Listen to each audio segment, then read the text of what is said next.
Yeah. We won't bow down. Yeah. Yeah. They shut the gate too fast. Call it peace, call it class. But I see who they wave through, and I see who they ask to move. Porch lights on the same old block, same old story, same old talk. If your skin says you don't belong, they can make a wrong look strong. But the fences don't define us, and the fear they feel will blind us. Every face they try to hide still stands right here tonight.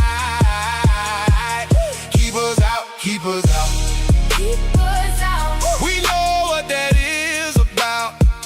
Keep us out, keep us out. We won't bow down. Keep us out, keep us out, keep us out. Your fear won't right the route. Keep us out, keep us out. We won't bow down. Names get tossed like stones from a driveway built on lawns. They pointed brown hands first, then pretend they don't rehearse. But the steps on every street carry more than whitewashed dreams.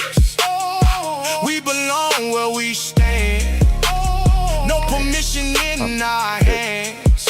Yeah, and the silence won't protect you when the pattern keeps on showing. Every wall they build in pride makes the truth come back alive.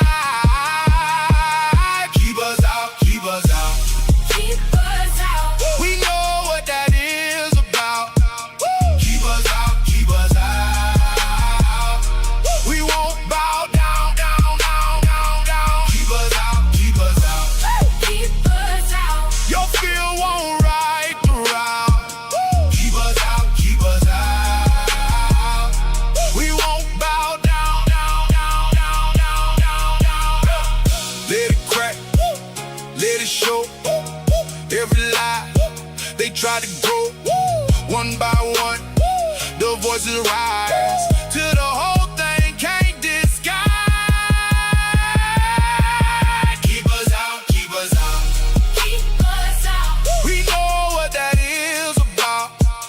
Keep us out, keep us out.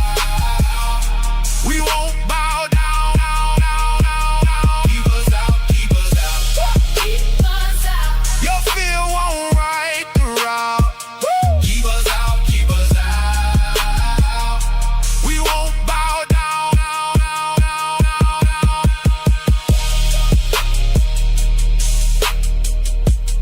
What it do, guys? It's your boy, the Juice. And as you all know, my name is Troy Bradshaw, but I go by the Juice. Big welcomes those of y'all tuning in, man. It feels like I haven't been live in forever. I mean, I think took like 3 days off.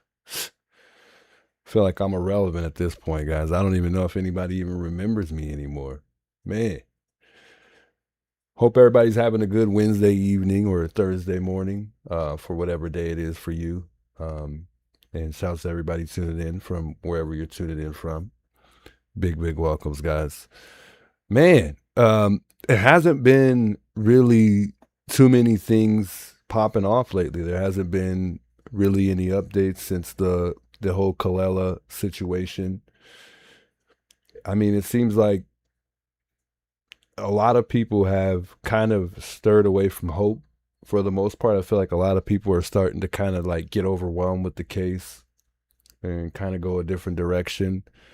I've been trying to open up a little bit more too and cover the case with the little girl missing out in Aiken, South Carolina with Javea Harris.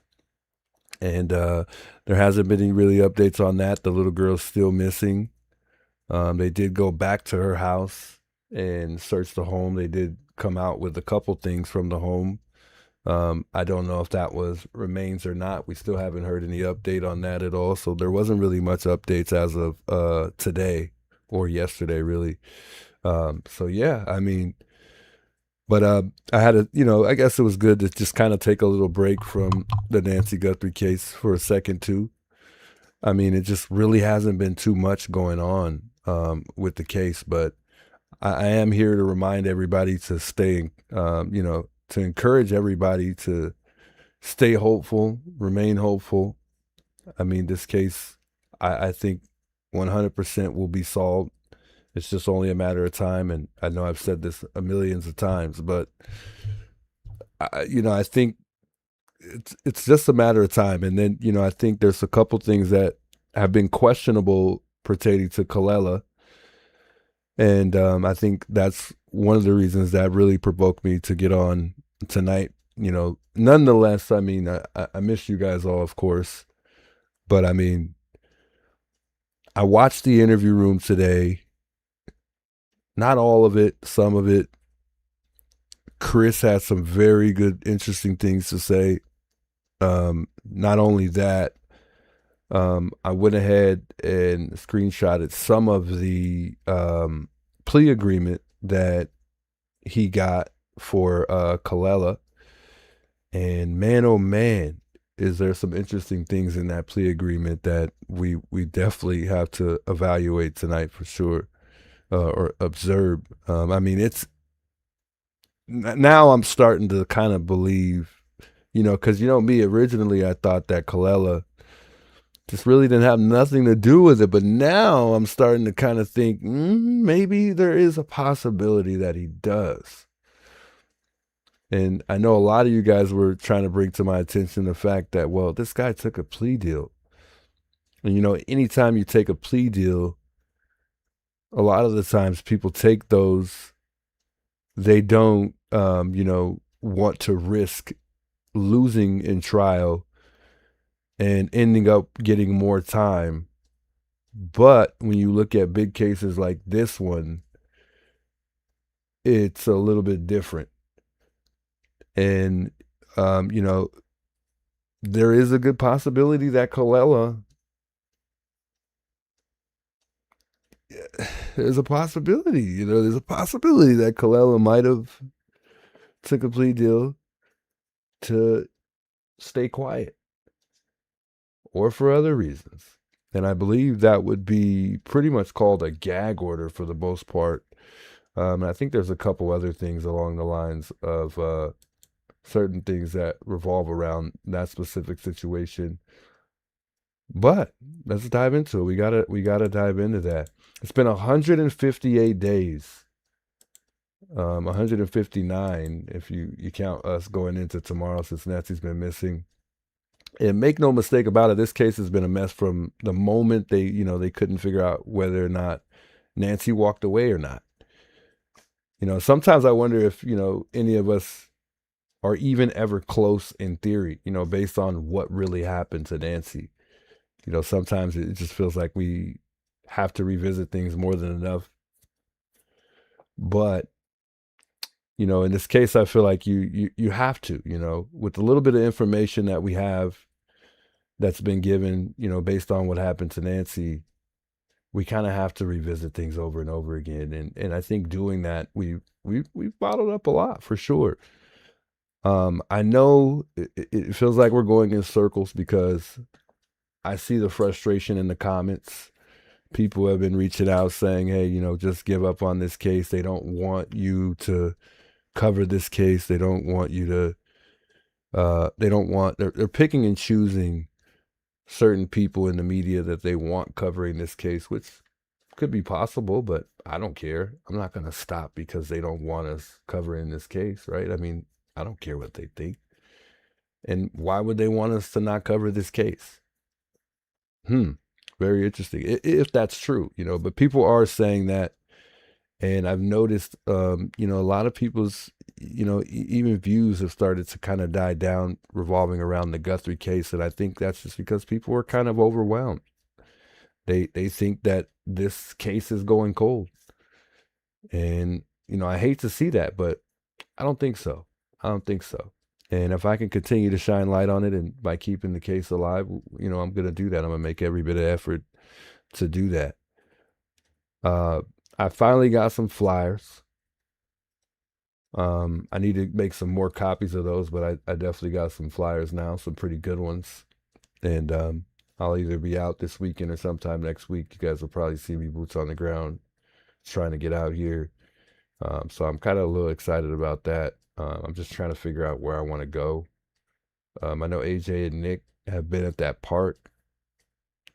And maybe I might try there, like closer to the evening time, but I don't know if I'm gonna go there. I have some other places in mind. And I'll share locations afterwards, just not leading up to going. So it's been 158 days. Nancy's still missing. We still have no suspect.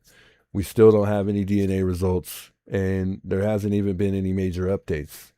For some people, I have to encourage you guys to stick to the facts and not rumors or, or what you just might believe. I think it's important to stick to the facts because, people have been really overthinking this case, I think. And I think people forget that sometimes when people are talking about the case, it's a lot of the times it's speculation and theory based on what that specific person thinks. So just try to remind yourself, that what we really know versus what we really actually don't know. But there are some people like Chris who are able to dig up information and figure things out. Needless to say, it's still mostly speculation. It's not all of it's a fact. Because we just don't know. We just don't have enough information. So we gotta keep that in mind, and it's very difficult to do that with this case because there's so many things that have happened. It's ridiculous. But it's like at this point, who can we trust in this case, or can we even trust anybody at this point? You know what I mean? I mean, it's a very tough case by far. Big welcome, those of y'all tuning in, by the way. I didn't even get a chance to say hello to those in the chat. Domsy, good seeing you, by the way. Savage Investigates, good seeing you in the chat. Much love to you, Nick Shorts, I believe. Kelly Boyce. Big welcomes. Caroline King, big welcomes, welcome. Texas woman, girl, Cali girl on fire. Angel, welcome. Handsome, good to see you. I know I'm probably gonna say this wrong. I always say Boudica. I don't know. I'm sure I got that wrong. Made in the UK. Good to see you. Good to see my one and only mod in the chat here, as well as several the members of the channel. Good to see you guys. Blue Eyes, Barbara, Crystal. Big welcomes. Just Jalen. Good seeing you. Summer Wednesday. Said I miss your streams. Juice. Hope you're well. Yeah, I'm fine, man. It's been a good last couple of days. I had a good 4th of July. I'm very honest and straightforward. I think I've been a little frustrated at times because, my case still hasn't got dismissed, and I'm, due to the two 857 and Criminal Network, theirs got dismissed. So I'm just like, what? Come on, man. I'm looking every day. I'm checking. Like, I'm humble, though. I'm hopeful. I know it's, I'm not going to get my hopes up, but I would only assume that mine would be dismissed, but who knows? Rhea, big welcome to you, by the way. Tasha, good to see you. BB Queen, welcome. Shouts to mods tuning in as well as the members. Big welcomes, guys. Janice, welcome. Yeah, Adrian, good seeing you, by the way. Yeah, so I mean, it's been every now and again I just have my moments, but I think I'm I've been good. It's been good. I can't complain. I'm excited to move in, our new home soon. I actually can't wait.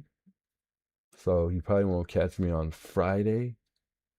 But I have to get back to it. We got to get back streaming.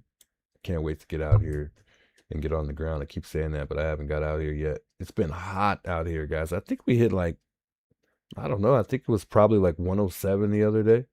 Not sure, but right now it's nighttime here in Tucson, Arizona, and it's 86 degrees outside. It almost rained yesterday. Almost. We didn't get no rain. Sometimes we get monsoon, and it's not really a monsoon out here. It's really terrible, actually. So, when we suspect the monsoon season out here, sometimes it doesn't even hardly rain at all.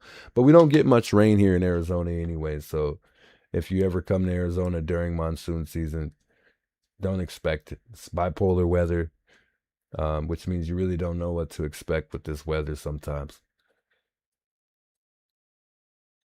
Hey, much love, Michelle. I appreciate that. She says, I'm just going to sleep with your voice in the car, in the in the earbuds. Much love. I appreciate that. That means a lot. That means a lot. Man, so we know that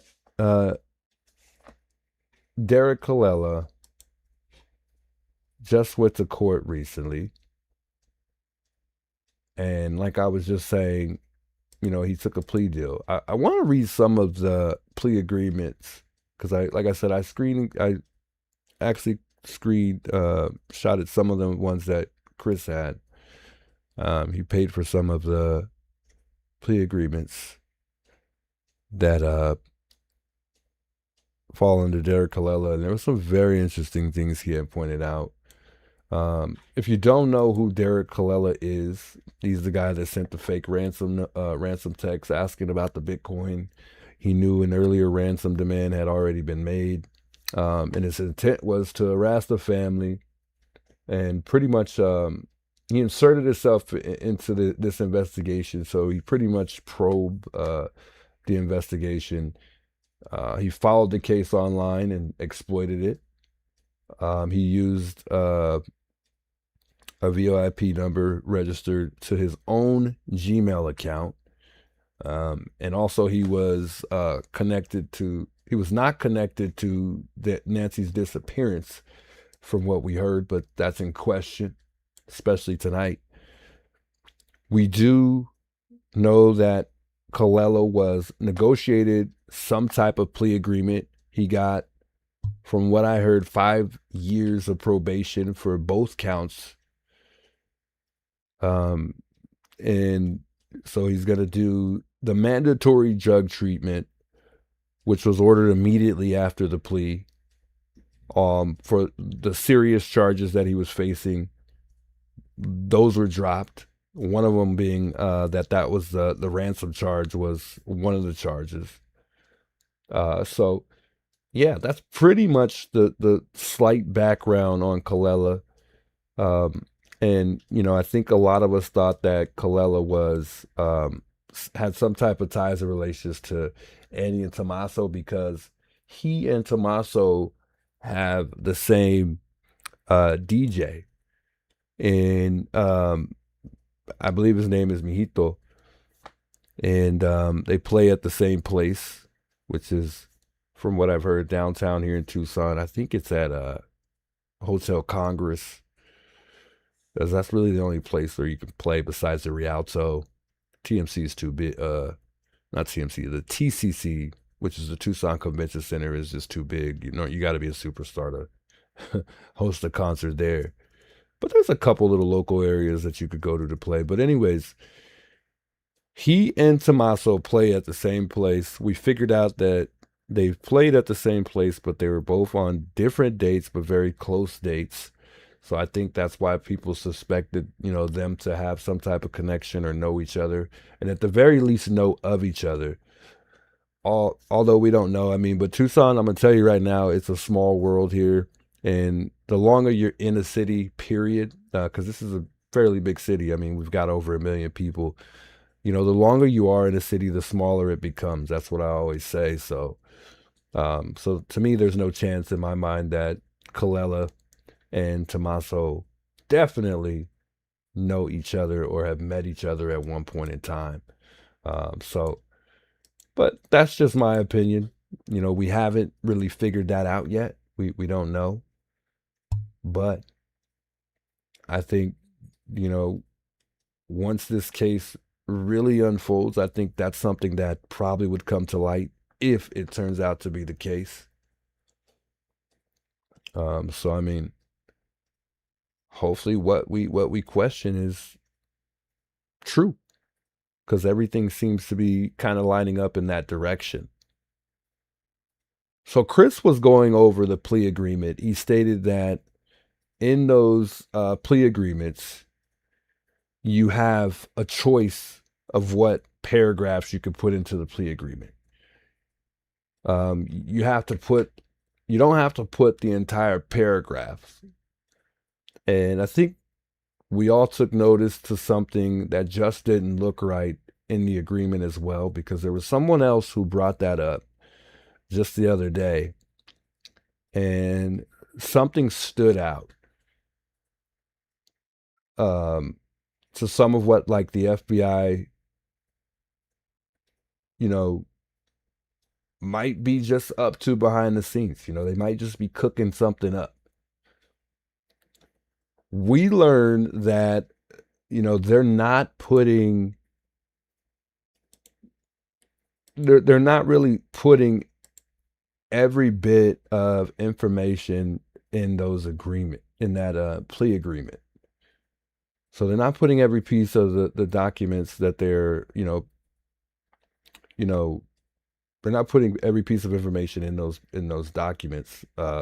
As Chris quoted, they're pretty much paraphrasing what happened in some of those documents. You know, every single word the U.S. attorney picks is on purpose in that affidavit, and every word counts. So in those specific documents, when it comes to plea agreements, they have to be intentional. You know, they got to be truthful, and based on your personal knowledge, anything false, guessed, or carelessly included can amount to it could invalidate things, and it could expose the signer to perjury charges. So criminal charges for pretty much lying under oath is what that could turn out to be. Perhaps they're lying. So they got to be very, very specific on how they word things in that agreement, which things get tricky, obviously. And so you got to really pay attention when you're reading those plea agreements, and just any documentation period, I think. So you can't really make any false statements, because you're legally required to tell the truth. We know that, this case is a very, very high profile case. And when someone we know, like Callella, took a plea, when we heard about, kind of lost my thought here. So because this case is so highly, highly profiled, it makes it more possible,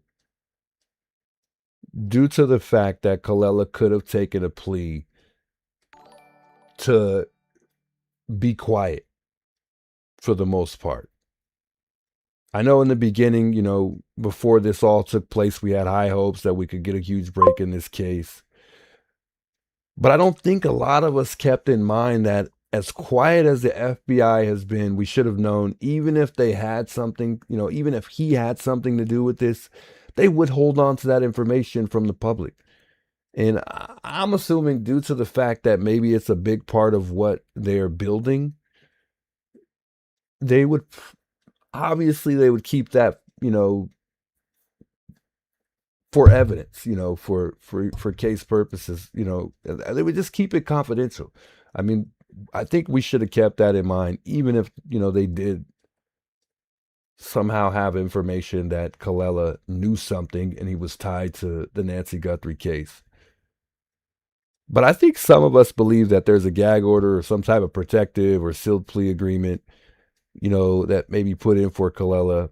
And a big case like this, it would only make sense for law enforcement to do that.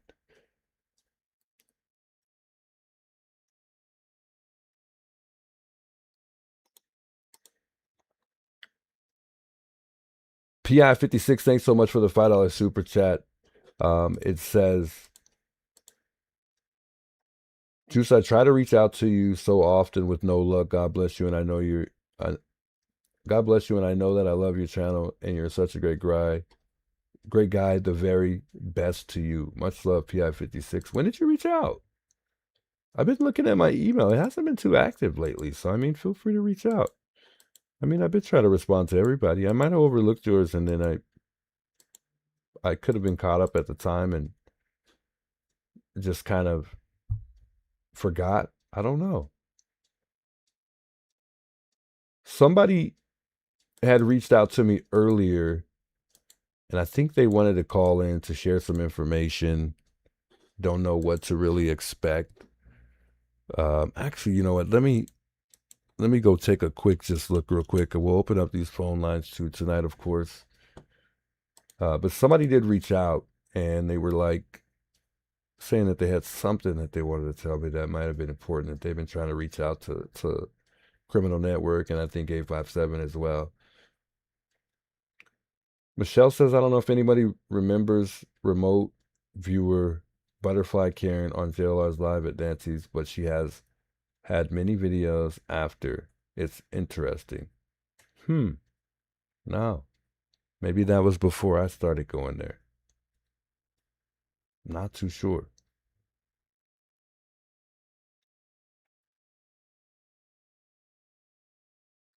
Linda says Nancy's Uber driver is a female and drove her regularly.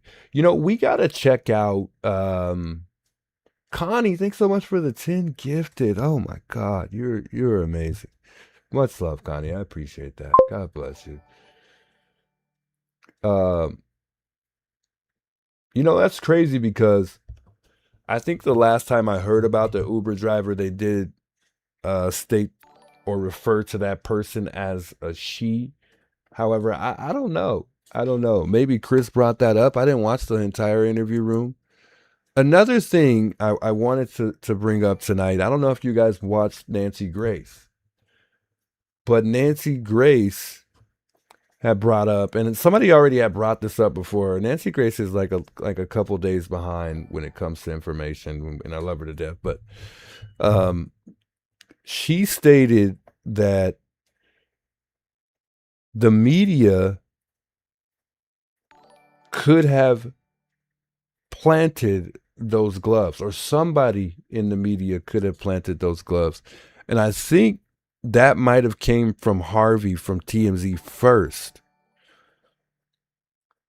And you know, I don't know why I had a thought about that, but it was just too fresh and early in the case to be thinking like that at the time that they were, you know, looking at the gloves. And then, you know, even after that, they found another glove.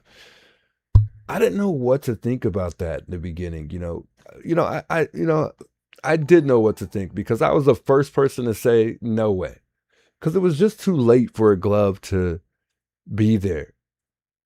You know, we were already like a week into the case at that point, I think, or probably a couple weeks into the case. I can't remember the exact amount of days we were into the case when they found the glove, but I mean, it was just way too far into, and mind you, there was that was after all of the FBI's came out, and you know, they were hundreds of FBI's going through the neighborhood.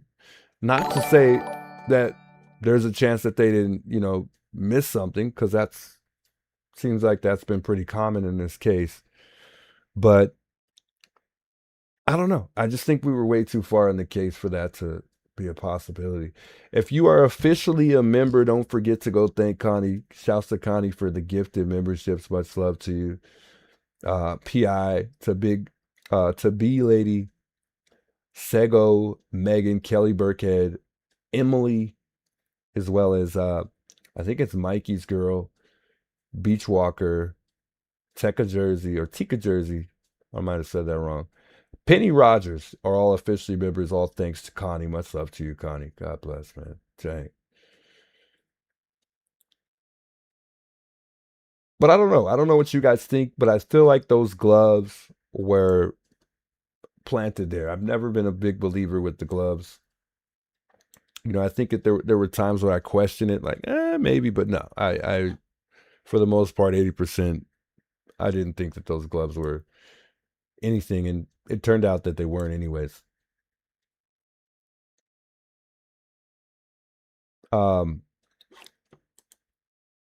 Let me pull up the phone lines just real quick, guys, because I want to reach out to this person because they wanted to call.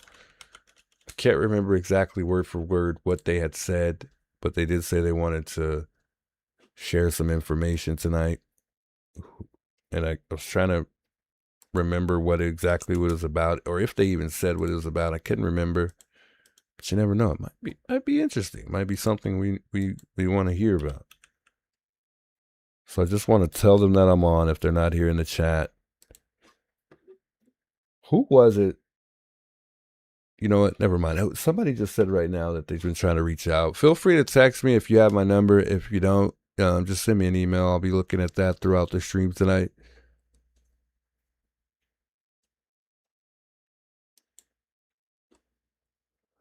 I saw that Criminal Network pretty much received a warning the other day from one of the names that he stated. Shouts Criminal Network, by the way. Abnusi, the guy, and it looked really like the guy that we saw the other day, or in the beginning of the case. That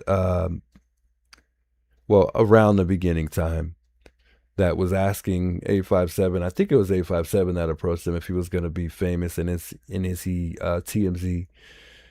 Well, it turns out that guy might be the guy that Criminal Network is talking about, pertaining to the picture he showed of the person. Apparently, his mother, I think, I don't know every details, lived in the casita. The funny part about it is I haven't really heard anybody say any first names. They were just saying last names, but I don't know if he was able to find the first name or he dug that up. I don't know. But shouts Criminal Network. I mean, he's been doing a great job digging up information and reporting it. Or just maybe him bringing that to his viewers' attention. Could land us somewhere. People talk to people. The more people that know, the more people it gets around to. And you never know. You just never know.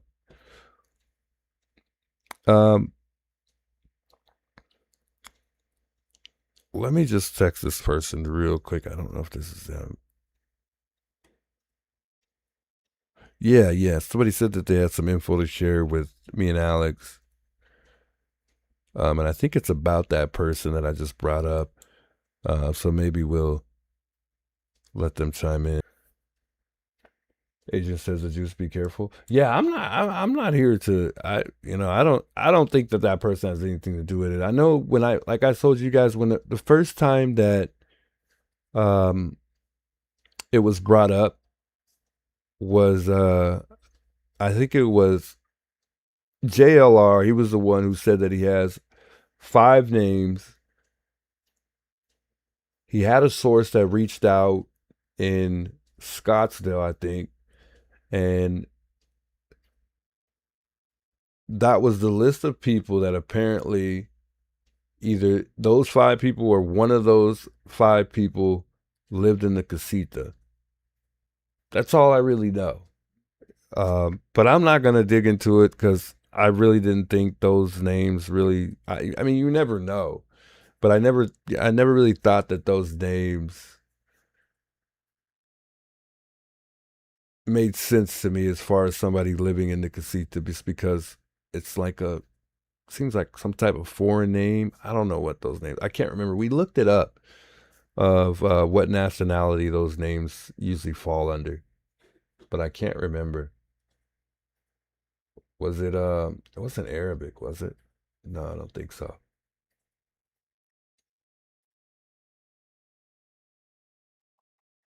Patriot Pride stopping by. Shouts Patriot Pride, man. Much love to you, man. Good seeing you, by the way. If you're still here, shoot me a text when you get a chance. I wanted to ask you something because I don't know if it's next Sunday or this Sunday, because I think you had told me next Sunday. So I just wanted to verify. But I'll shoot you a text tomorrow. That's all right. We got time.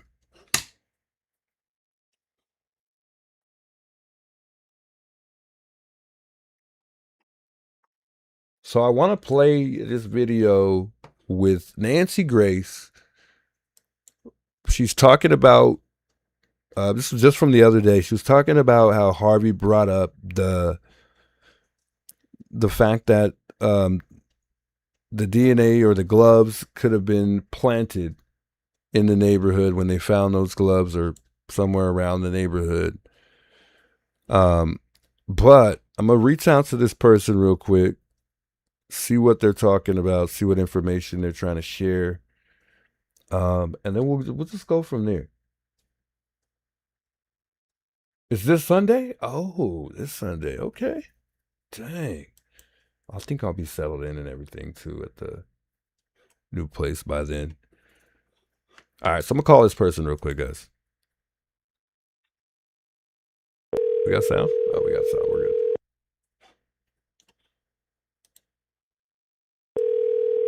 good. All right, so I'm gonna call this person real quick, guys. Hello. Hi, how you doing? This is Juice. Good morning, Juice. How are you? I'm all right. How you doing? I'm doing well. This is Susan P. I think we talked before. That's right. Yes, we have. I want to be very slow and very careful. I do have a brain tumor, and sometimes it gets me a little off track, like ADHD. So you just kind of have to keep me on track. And people have said not nice things before, and I just wanted to say that number one, Alex is very, very close, and he needs to be extremely careful as far as, you know, what he says and everything, so that he doesn't have any other additional troubles that come on him. However, many individuals in the chat, Juice, that say information is found as public record, and that is correct. And when there is public record, or it is public information, then you can safely, you know, present that information without any repercussions, eventually legally. However, it does not mean the devil's not going to bite, right? And the moment he got that letter, that let me know that the snake has struck. The pressure is on. And those names, unfortunately, the way that I look at it is that is the only information that we got in the beginning, and that came from the known fact that the FBI had reached out to a gun owner shop and was requesting information on those names. And it was actually more than just 6 names. It was actually a list of about 40 names. They gave those to JLR? I'm sorry? That they gave to JLR? Yeah, the one that JLR had posted on X. I will tell you that pretty much a lot of those names are pretty much all the same person. Now, I feel a little careful, I guess is the word I will say. I feel very careful this morning because I stayed up late last night watching a good presentation with A&M, and that I don't want to really say anybody's name or anything, but I watched a really good segment with A&M last night, and I was up till late. And the information that was shared, dead on. And the panel had very, very good questions. I will tell you, this individual that wrote this letter to Mr. A, the one criminal she's all the way network back received? in Iran. Yeah. Do you have your email up right now? I wish I could share it with the group, but my work ethic will not allow me to do so because of what, just having been trained. You don't want to make an upset or, you know, place blame and those types of things, legalities, private information of people's names and, you know, phone numbers, address, things like that, which is how they are trying to come against Mr. A.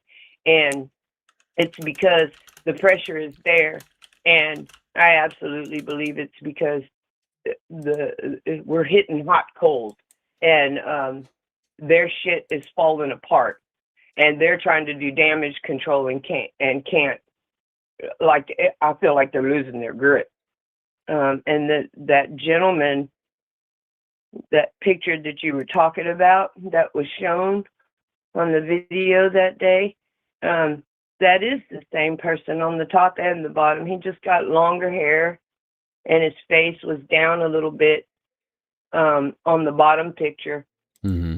But to me, his eyes look really lazy and droopy, like the guy that the LE met up with at the game 1 week later after Nancy had been abducted. And I still wish I knew who that man was. For me, it didn't seem like he went to a game for a game. It seemed to me like he was there on business, the way they walked out and everything. Fox News has that on video. And so I feel safe in saying that, although I don't want to say no names or anything. Did you have any questions for me so far before I send this information over there to you? No, I just thought it was, after looking at some of the names, I did kind of seem like it was the same person, and it was just scattered around on purpose just to make it seem like that person wasn't really talking about one specific person. But it looked odd to me because one of them said, I'm not even going to say it, but one of them was like the same name, but they took the first letter out in the list of 5 names that's what they've been JLR doing. showed, and I was just like, there's no way that they don't have the correct last name. Seeing, right. Well, or it's not the correct one, but I mean, depending on what job they're doing or what they're using that name for.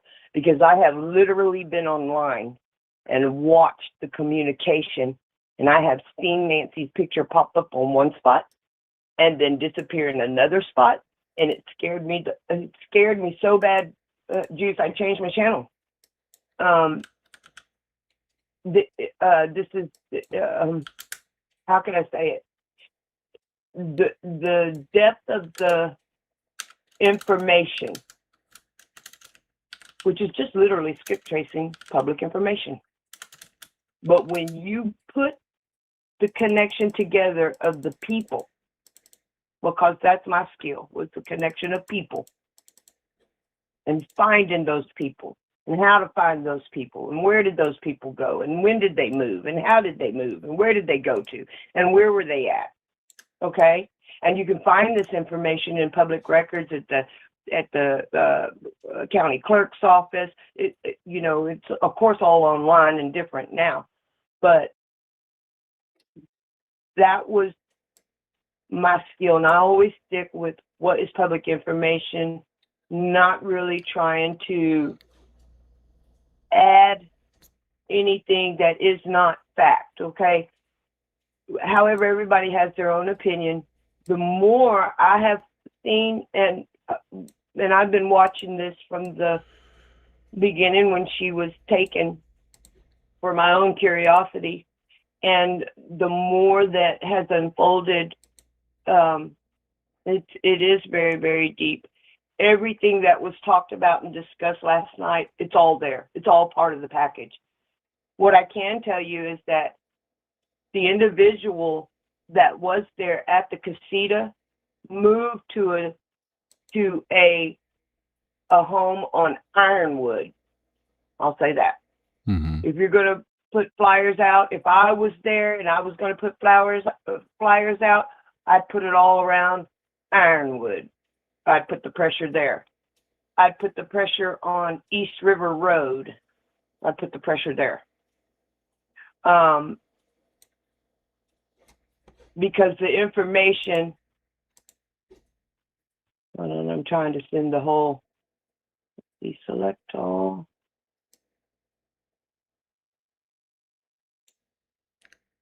Hey, much love, Crystal. Thanks for tuning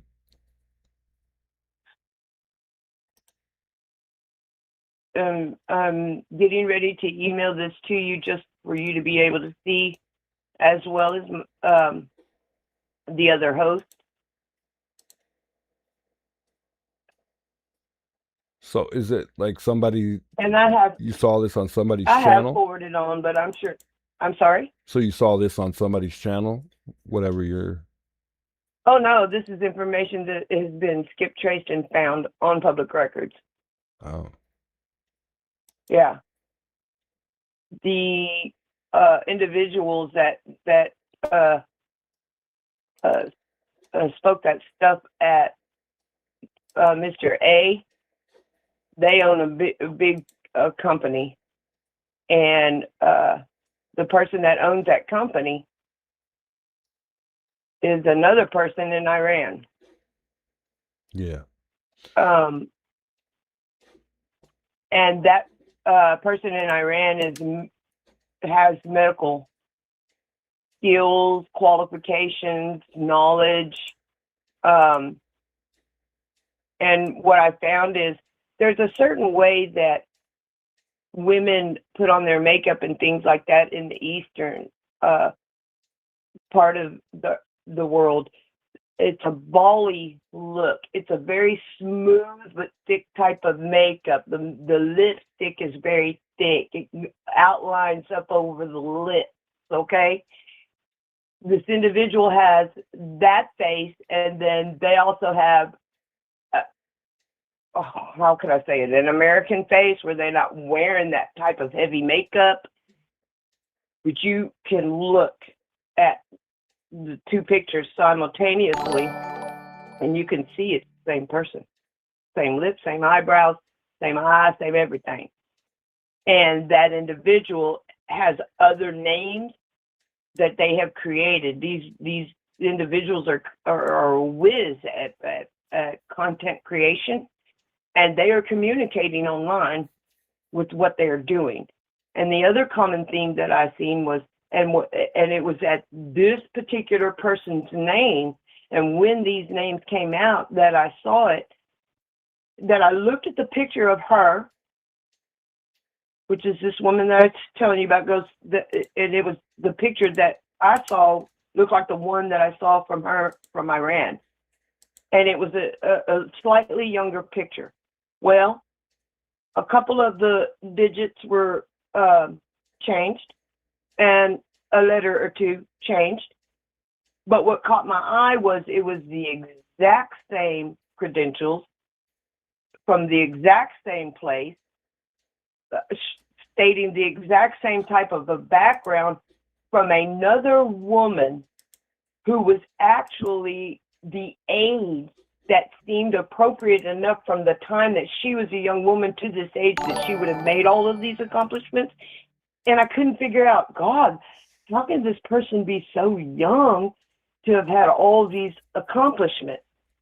And then when I was looking at additional information, same thing happened. One of those particular names pop up, and I'm seeing that it's an 18-year-old who apparently is now an owner of a construction company. He's 18 years old, and the list that he provides, for example, of all his credentials and what he's accomplished, puts him back to working starting at the age of probably about 11 or 12, which is, it's not impossible, okay? But it just seemed out of place. Not that it's not impossible. There are children that work that young.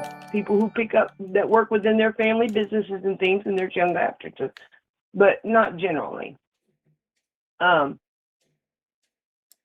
the reason why I reached out to you was because Mr. A is a little difficult to reach out to, so I just emailed him. But I want him to know he's dead on. So He can handle his channel the way he does. He's unfiltered. But they really went with that long letter And I don't believe that letter is, or it just seemed not to be as legal. It seemed more like a business office letter. It seemed more like it was almost like a copycat to the when you can ask Google to remove stuff off of your That's what I was gonna say. I was off gonna of say your I think that I was questioning that when Alex got that letter. I was wondering. It didn't really seem like. I mean, that was a little fast for a lawyer to bottle that up and then send that to him. Although I mean, people have lawyers right on deck, but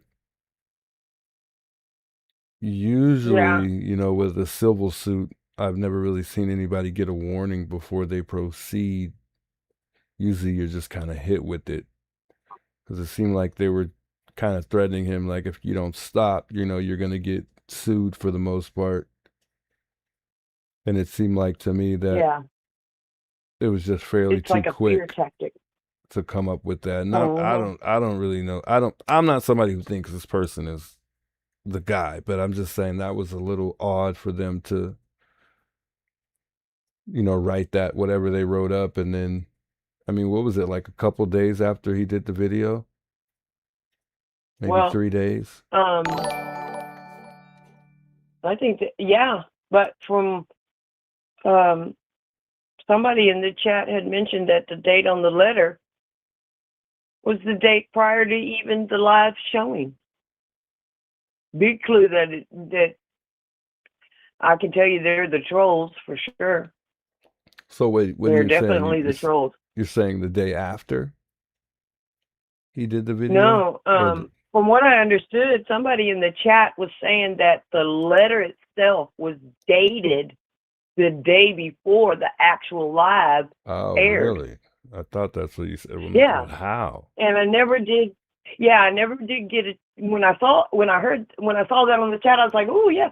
And I was waiting for the letter to come up. I was waiting for the letter to come up, and then show the letter again. And of course, I'd gotten tired and gotten off, but I never did go back to see if that was actually the letter to compare. Because I was on the live that day. I was watching it that day. There was nothing ever mentioned. There was no accusations. It has all been the entire community trying to think out loud, spin off theories, trying to figure out and put the puzzle together. And I'm just telling you, I have no right to tell the sleuth hosts in the community to keep on. I'm grateful, like everybody else, that you guys have covered this. But I have no right to tell anyone to keep on.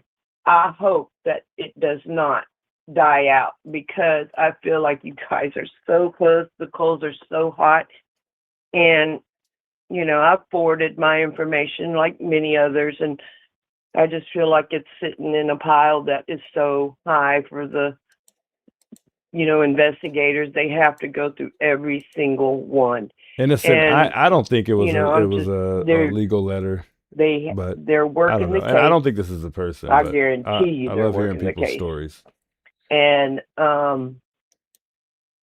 they will get to the bottom of it. It's just unfortunate that with the amount of details, they have to just really take their time and go through everything, which is, I'm sure, what's taken such a long, long time.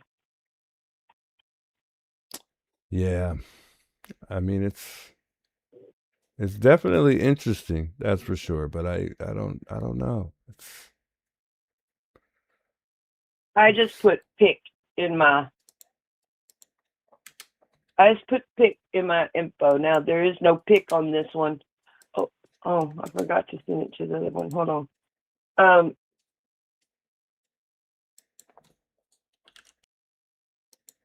And I wanted to forward it also to the other professional. Yes, because I'm just so scared of saying anything at all. It is, and I'm a chatty box, and I would tell the whole entire chat group, but unfortunately,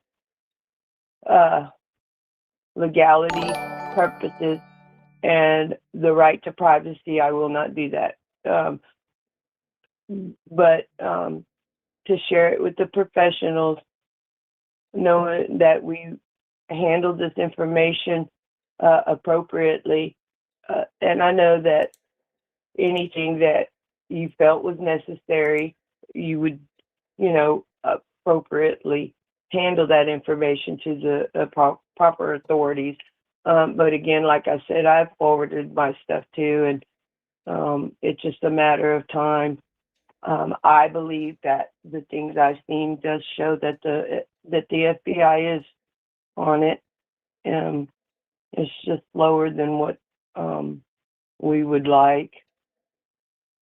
And now this other one.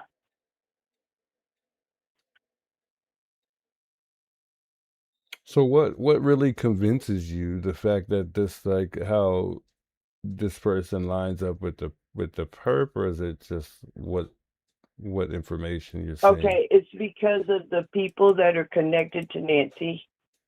From the very beginning, the only information that I began to look at was what was released and given to us by the FBI. First of all, because of the way that the sheriff reacted from the very beginning, it made me suspicious of him and question him. And unfortunately, it was based on his behavior.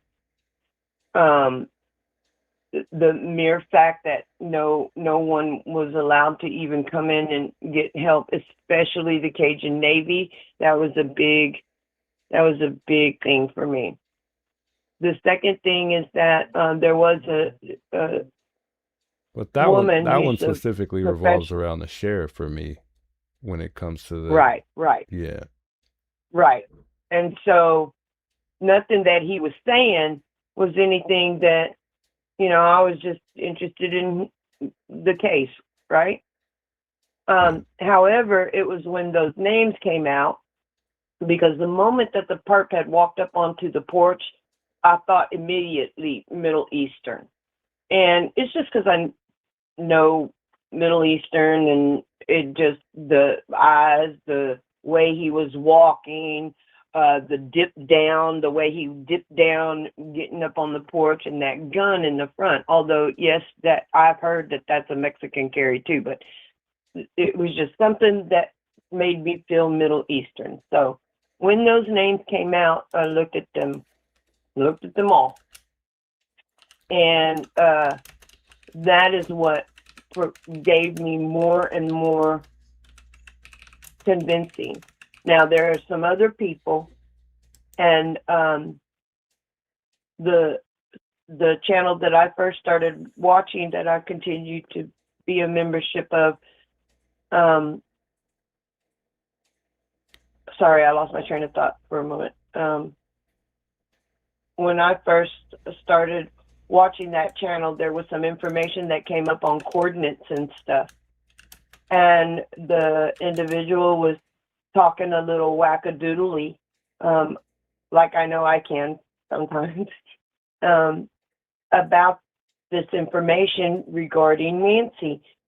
So I looked at the coordinates differently. Instead of looking at them like actual coordinates, I looked at them like off of I-10, 7 miles west, like I did it like that. I looked at it like that on the map, and that's what started to get me to searching. Then the second thing, the other thing was just that those pictures of the perp, right? The picture, and then the second one of the other individual that looks like he has a mask on but it looks like it's turned around backwards, where you can't see no eye, no nose, or anything like that. And so that's the basis from where my information started, as far as what was released to us, that I knew was information that was good, because it came from the FBI, and then they pulled that information from Google.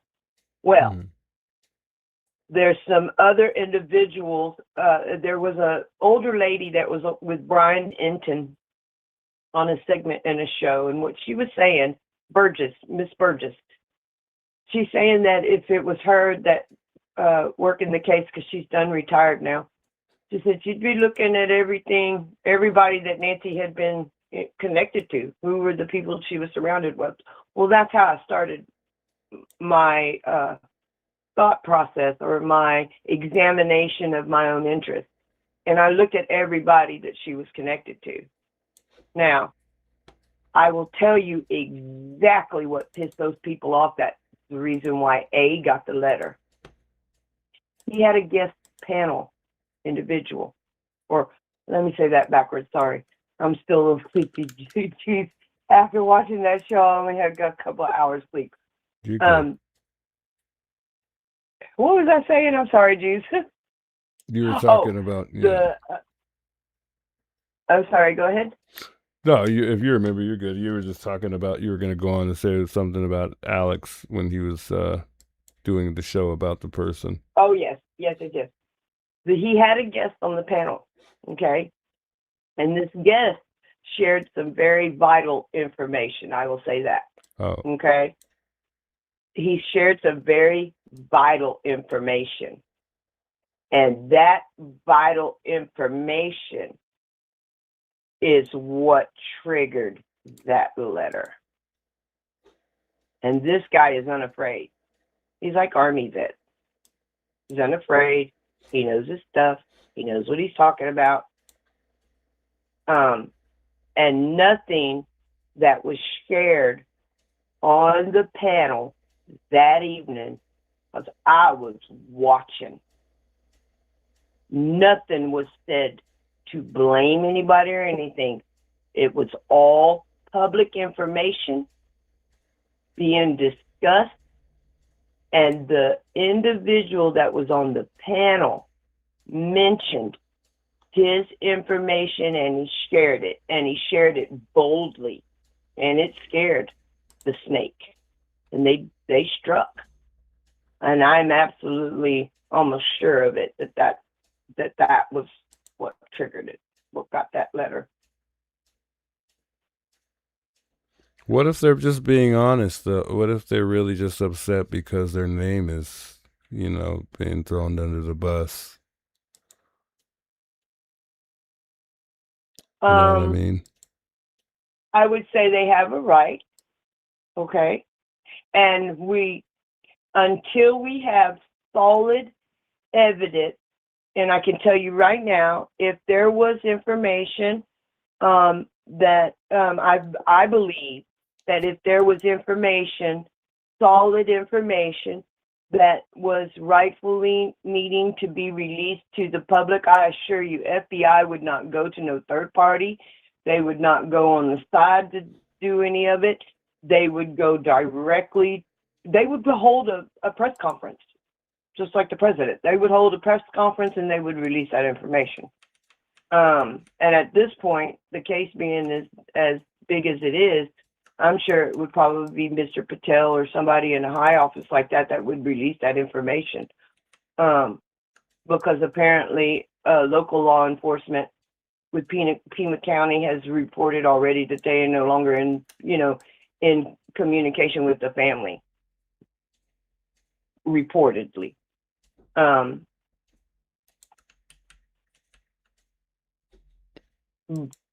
I'm sorry, what was your second part of the question?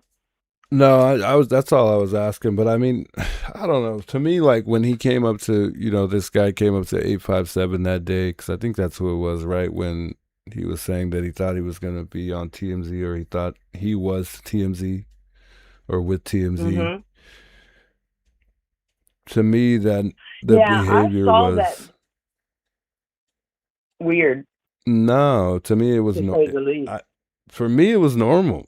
I don't know why people thought it was like odd. I guess because he didn't smile again when he realized like it wasn't TMZ. Because like take JLR for instance, he doesn't smile very much, and if he smiles, it's not very long. He smiles real quick, or he'll smile and then he's back to serious mode again. I don't know. I just feel like some people are like that, and I think we're already suspicious of every single person that acts odd that we have an interaction with in the neighborhood. Well, that's how most people are. For me personally, because I don't want to overthink this case either, and that's why I try to, hold on to certain things sometimes when I have a suspicion. But I don't know. I just feel like every person we interact with that is a little bit off or appears to be off to some people. I feel like we just stir in a whole nother direction, and Right. it ends Everybody's up a perp.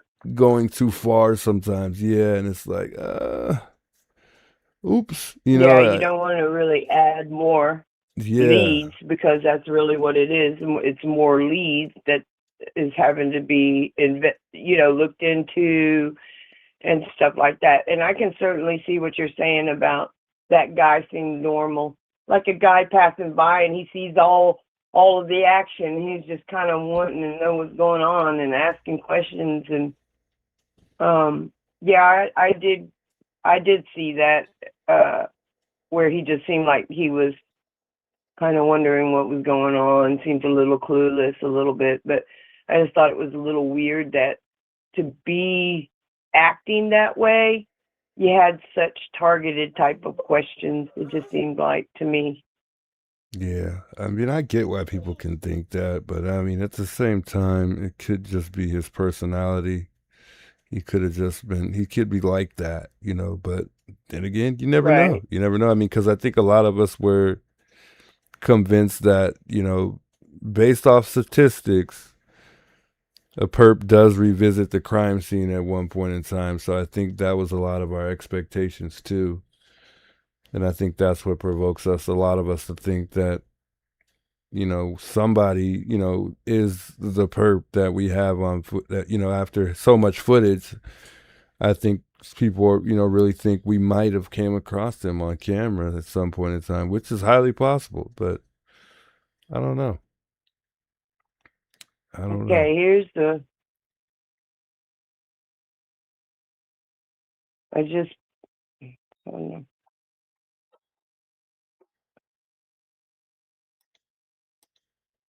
Rory.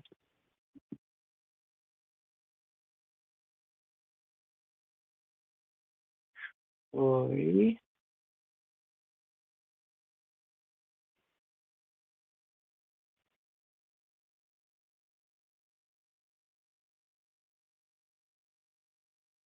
Finger freeze? How you doing, Hyper Kimberly, by Okay, the way?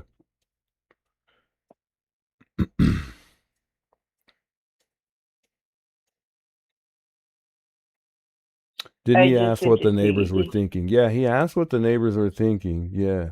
I mean, which was, I think, odd to a lot of people. Maybe it was the way he asked the question, which kind Yeah, of it was threw just a people way. off.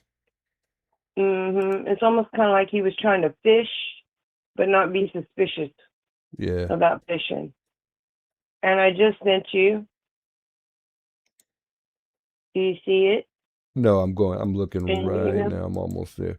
But you also got to keep in mind that we're online 24, not 24/7, but we were at that time, you have people coming in the morning, in the evening, during the middle of the day.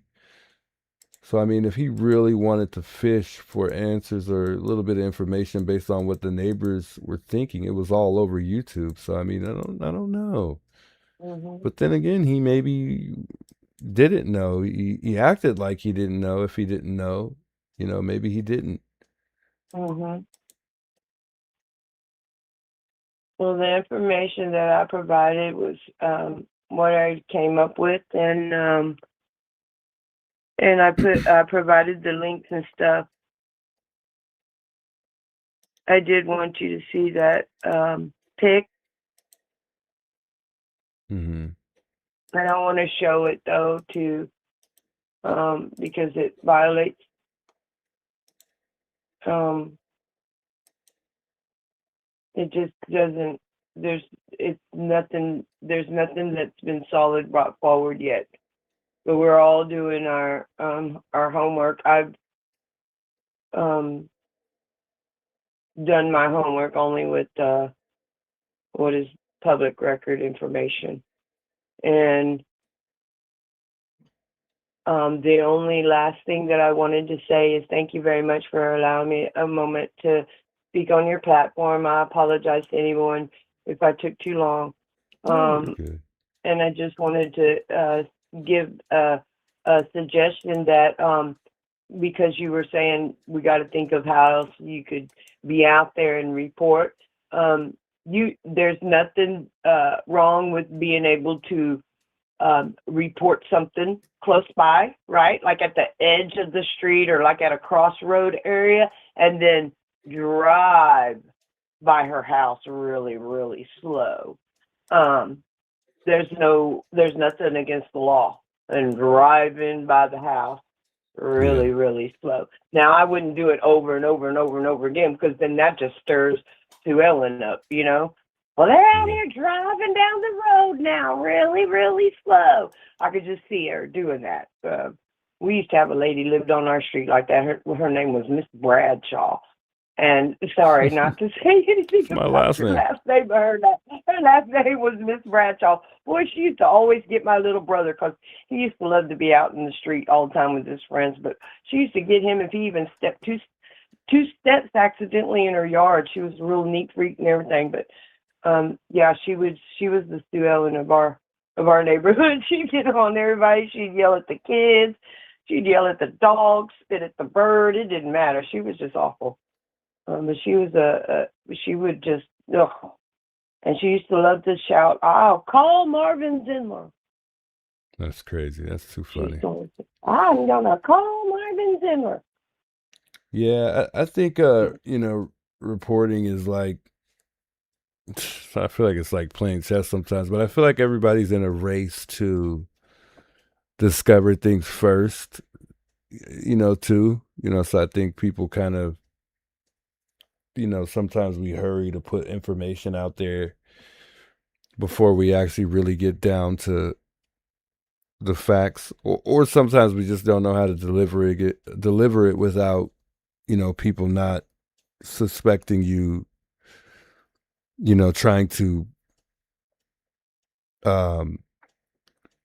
pretty much mess up their image for the most part. But I don't know. That's one of those ones where I would have to hold back on it to get like more information to really know for sure that I want to present that to the world. But and nothing against anybody else or Alex, absolutely. Yep, I absolutely understand. I absolutely know what you're talking about. It is the reason why I reached out to you, because I feel like the coals are very hot when we are so very, very close. But it is very, very important that we just hold back as far as the specifics on names and things like that, other than what has already been public information. Yeah, and he's very close to he looks pretty close to what the porch guy, it's close, who? Oh, yes, the droopy eyes especially. But the thing is that I've always been a proud representative of my state, and I'm not a representative of my state anymore. But I will always have that in my heart till the day I die. We were never trained to just go out and just tell the public everything, and there are reasons for that. Yeah. But as I wait and I watch, I see how close you guys are coming, and I just see it unfolding. And I would just say, you're doing a good job. And I hope that it does not go cold as far as social media goes in the sleuth community. But that we can only do all we can do, right? And we are all following the rules and stuff, yeah. And so we can only do so much. Public information is only going to provide so much. And we obviously know what local law enforcement in that area is going to provide as far as information so much. I think we're lagging and we a know little bit, what guys. has been released I'll try by to fix it in a moment. FBI, as in so much. And what I would say is, think about this. Think about the behavior of LE, local law enforcement at the time, and think about the way everybody else reacted at the time. Behavior is very telling. It does not always mean blame, though, when there's quiet and silence. And so I just say keep the faith. We are going to get to the bottom of it. I did send you a picture of that. As you can see, it's not even the same name. So this is what they're doing online, and I hope you got it. You didn't say if you got it or not, but Yeah, I yeah, I sent you got the two the. emails. Well, I got one of the The the second one is black and specialties. white. Um, I don't know if I got the second one though. Let me see. Let me refresh here. I think my stream is lagging. I might have to try to switch to the That's other okay. Wi-Fi. I As put long as we're still actively on, got a connection, I'll let it play through until everything clears up. Usually it'll clear up, but I think we're lagging a bit. I don't see any. I got the one picture you sent me because you only sent me one picture. The other, weren't an actual picture of someone. Um, but I don't. If you sent me a second picture of a person, I didn't get that one. okay. Because the one you sent, Well, was okay. because the one Well, you sent was hold on. you'll get it eventually. Okay. Because the one you Because I believe everybody's buffering and everybody's having issues with their computer. Somebody is paying attention, behavior. I'm sure there's all kinds of other stuff that causes the computer to mess up, like solar flares and things like that. But it is a silent war. We all just need to be very vigilant. This is crazy. I do believe it's mixed in with the possibility of the scientists that have come up missing, and that Nah, it's still lagging, Adrian. I would just it say just may be. everybody, there's been so many people that we've came across that looks like the perp. Like everybody looks like the perp. I would just say, Mm-hmm. and I know you did your research on it. I'm not saying you didn't, but I would say maybe try to do a little bit more research. I mean, you never know. You and Alex and whoever else believes this could be dead on. But one thing I know for It sure took is me I all don't. the way to. Huh? Go ahead. No, I was just gonna say one thing I know for sure is I don't know how many times I've came across certain people in this case, and I'm like, oh my God, that's him. And then a couple of days later or a couple weeks later, nope, it's not him. So now I kind of hold back for a little while and just sit back and observe and just kind of wait for a bit and just or do more research and try to dig up more information. It's tough. I get it, but I don't know. I don't know, and I'm open to everybody's thoughts too. I mean, so Yeah. you never know. I mean, it might turn out that you guys are, you're right on point, but I don't know. I don't think so. I don't know though. I don't know. I don't think that's our guy, but it's possible, very possible. And this It is person very is not possible he could have.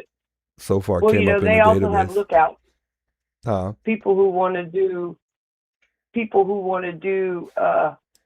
Like if there's many that are involved, you got one that drives the car, you got one that helps you out, you got one that does the cleanup, you got one that's a lookout. There's been all kinds of theories that have been bounced around and everything, but yeah, it's just crazy, this case. And my interest has taken me all the way to California, back again, all those names connected to California, back again, the addresses. If there's a 4111 Mission Road in California, the names would be connected to a 4111 Mission Road in Arizona. The trail took me from back and forth across the lines, all the way to about an hour and a half north of Rose Canyon Lake. Yeah. And into each and everything you can find a nexus, and then it stops. And then there's another piece, and it's like there's one piece that is missing that will connect it all together. I agree. When the FBI gets that, that's when we're going to hear it. But I almost feel like guaranteed that's why Mr. A got the letter. The coals are so hot. Yeah, you might be right. You never know. Well, I appreciate you calling me and sharing that with me too, and I'll definitely keep it in mind. I'm not gonna not keep it in mind, and I'll definitely try to reach out to Alex and see what he thinks. I'm sure he has a whole ton of information that, you know, could change my whole perception on who I think it may be or who could be tied to it. Yeah. But yeah, I mean, there's a good chance that I want him to also have it for him and his lawyer too.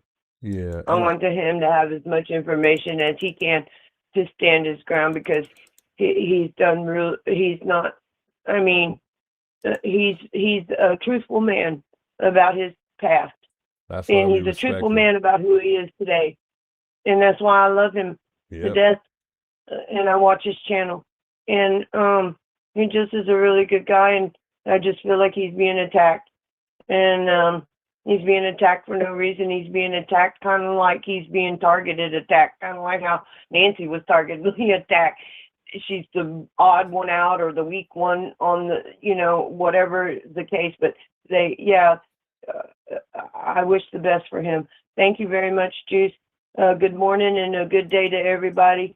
And I wish you well. Any other helpful information, I will send it to the host. And maybe one day we'll all get a chance to talk about it, you know, really openly about everything. I think that day will come for sure. No doubt in my Yes, mind. sir. And good job on that. Yeah, good job on that footage with that little girl. I hope they do find her. I got to do better, but I mean, I appreciate that. And you know, I'm just barely starting. You're doing good. Videos, so I appreciate it. You're doing good. Stay vigilant. Stay appropriate and professional and everything. And getting better just going to come naturally. Thank you. I appreciate that. Much love to you. Much love to you too, Juice, and everybody in the chat. Y'all take care. Have a good day. All right, you too. Bye-bye. Well, shouts to her chiming in and sharing her thoughts and information with me. I appreciate that. And anybody else who, you know, has information that they'd like to share, I don't mind sharing. I don't mind you sharing it with me and us talking about it either on stream or off. But you know, you never know. You never know. It's just, for me, there's been so many times where I'm like, dang, that's the guy. I know that's the guy. Like, you know, and I've got the goosebumps, and I'm like, really, for sure, like, nah, we got him. Like, that's our guy. There's no doubt in my mind that, like, once we really figure out this case, when this case comes to an end, that we're gonna, you know, there's gonna be multiple people tied to this case for sure. I don't think there's gonna be one person just that you know takes part in this case. Now, whether or not one person either did this specific thing, that's a possibility. You know, I don't, you know, because we don't know if this was staged. We don't know if this was, you know, we don't know. You know, all we have is our speculations right now, and the little bit of information that we have that we can look at, and as we've been doing, we've been analyzing, observing, and sharing our information amongst one another, putting our thoughts together and our information, and getting information from other people. And you know how it goes. That's all that's all we could do. So, you know, time will tell. Time will tell. I think, was it Gertrude trying to reach out? I'll give you a call back here. And then we'll take some calls in a bit here. I wanted to share this video real quick, but we'll see what Gertrude's chiming in about here.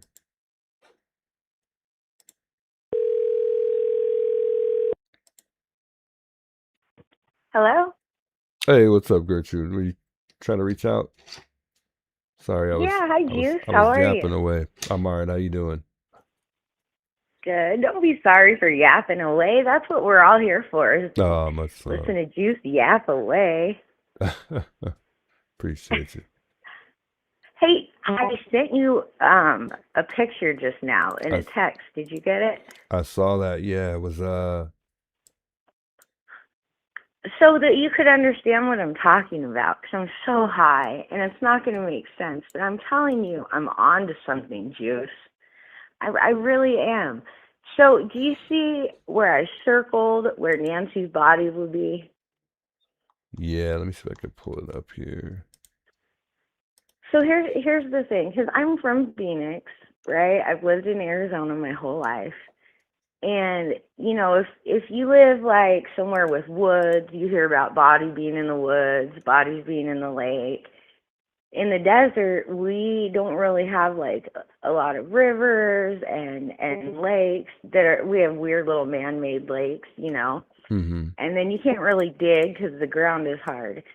But every year you hear about, oh, a body was found in the canal. Everybody puts bodies in the canal. If you look it up, if you just Google like body found in Arizona canal in the 80s, body found in Arizona canal in the 90s. They just found another body 2 days ago in the canal. So it's because it's like this giant river. And then, so when you're a little kid, you know, don't go near the canal, because if you go in, you don't come out. You know, we all get told don't dare play by that canal, because so the canal system. Oh, there it is. So it starts up here, and it has like the strongest current, the strongest flow. It goes through Phoenix, then it goes down through Tucson, and then here's the thing: is the canal ends about 14 miles east of Tucson. So if her body was in the canal, it could not have gotten far, right? And then I looked up, like, where does it end? It ends in like this huge basin that's like fenced in that nobody can look at. No one's allowed to even go there. But the canal itself goes all these miles, and so the body would get pulled down, right? And it would take a while for it to float up. And so I'm thinking, if one of these searchers goes and just goes all along the canal, you know what I mean? And They that's at might the. find something. You're saying that's at the Pima Mine? Yeah, Pima so Mine. that's where it ends. That's where it ends. But do you see the canal goes right through Pima County? Yeah. So they could have really accessed the canal, you know, and the thought of it makes me so sad. And no, it wasn't Nancy's body. It was a man that they found in the canal. But it's just the thing is, and there was a serial killer in the 90s that used to put all the bodies in the canal, and it took a while to find him.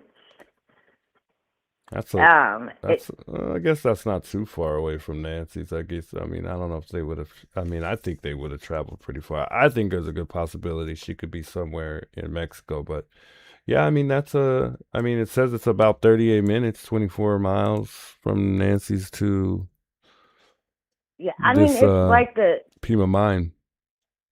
yeah, and that's where it ends. So there's a part of the canal that's probably really close to Nancy's. She just, I think, would have wound up at the mine road. So I just think it's worth it. I don't know. I'm on one tonight, Juice. I'm so high. It probably doesn't make sense. Doesn't make sense. I mean, I think there's a possibility. I don't know if she'd be there, but I mean, you never know. You never know. But I don't see it. I've never. Where is this exactly? I don't think I've ever been here. Oh, it's Oh near my God, it's it's near so scary. Sarita. Oh yeah, Yeah, yeah. and I've been here if you before. see the canal, it's so scary. It moves so fast, and it's like, and it's a whole elaborate canal system, and we have it because we're in the desert. So people who don't live in the desert probably don't know what I'm talking about. But it's like just this giant man-made river, and it has these huge pumps that just pump the water through and just keep it moving so fast. And it has the strongest current, and they find so many bodies in the canal. I mean, more in Phoenix than Tucson, but we have more murders here, you know. But it does go through Tucson, and it ends 14 miles east of Tucson. So I just think it would. I don't understand why the sheriff hasn't drugged the canal. You know, Well, AJ is out finding actual human remains. That means there are bodies in Tucson, and just no one's looking. well, he hasn't even looked. He hasn't even looked whatsoever at all. So, I mean, yeah, I don't It's know where so this place sad. is at exactly. You're specifically talking about maybe out in these fields here somewhere. You're talking about, or like, Yeah, is it? I You don't think know. like around the building? Interesting.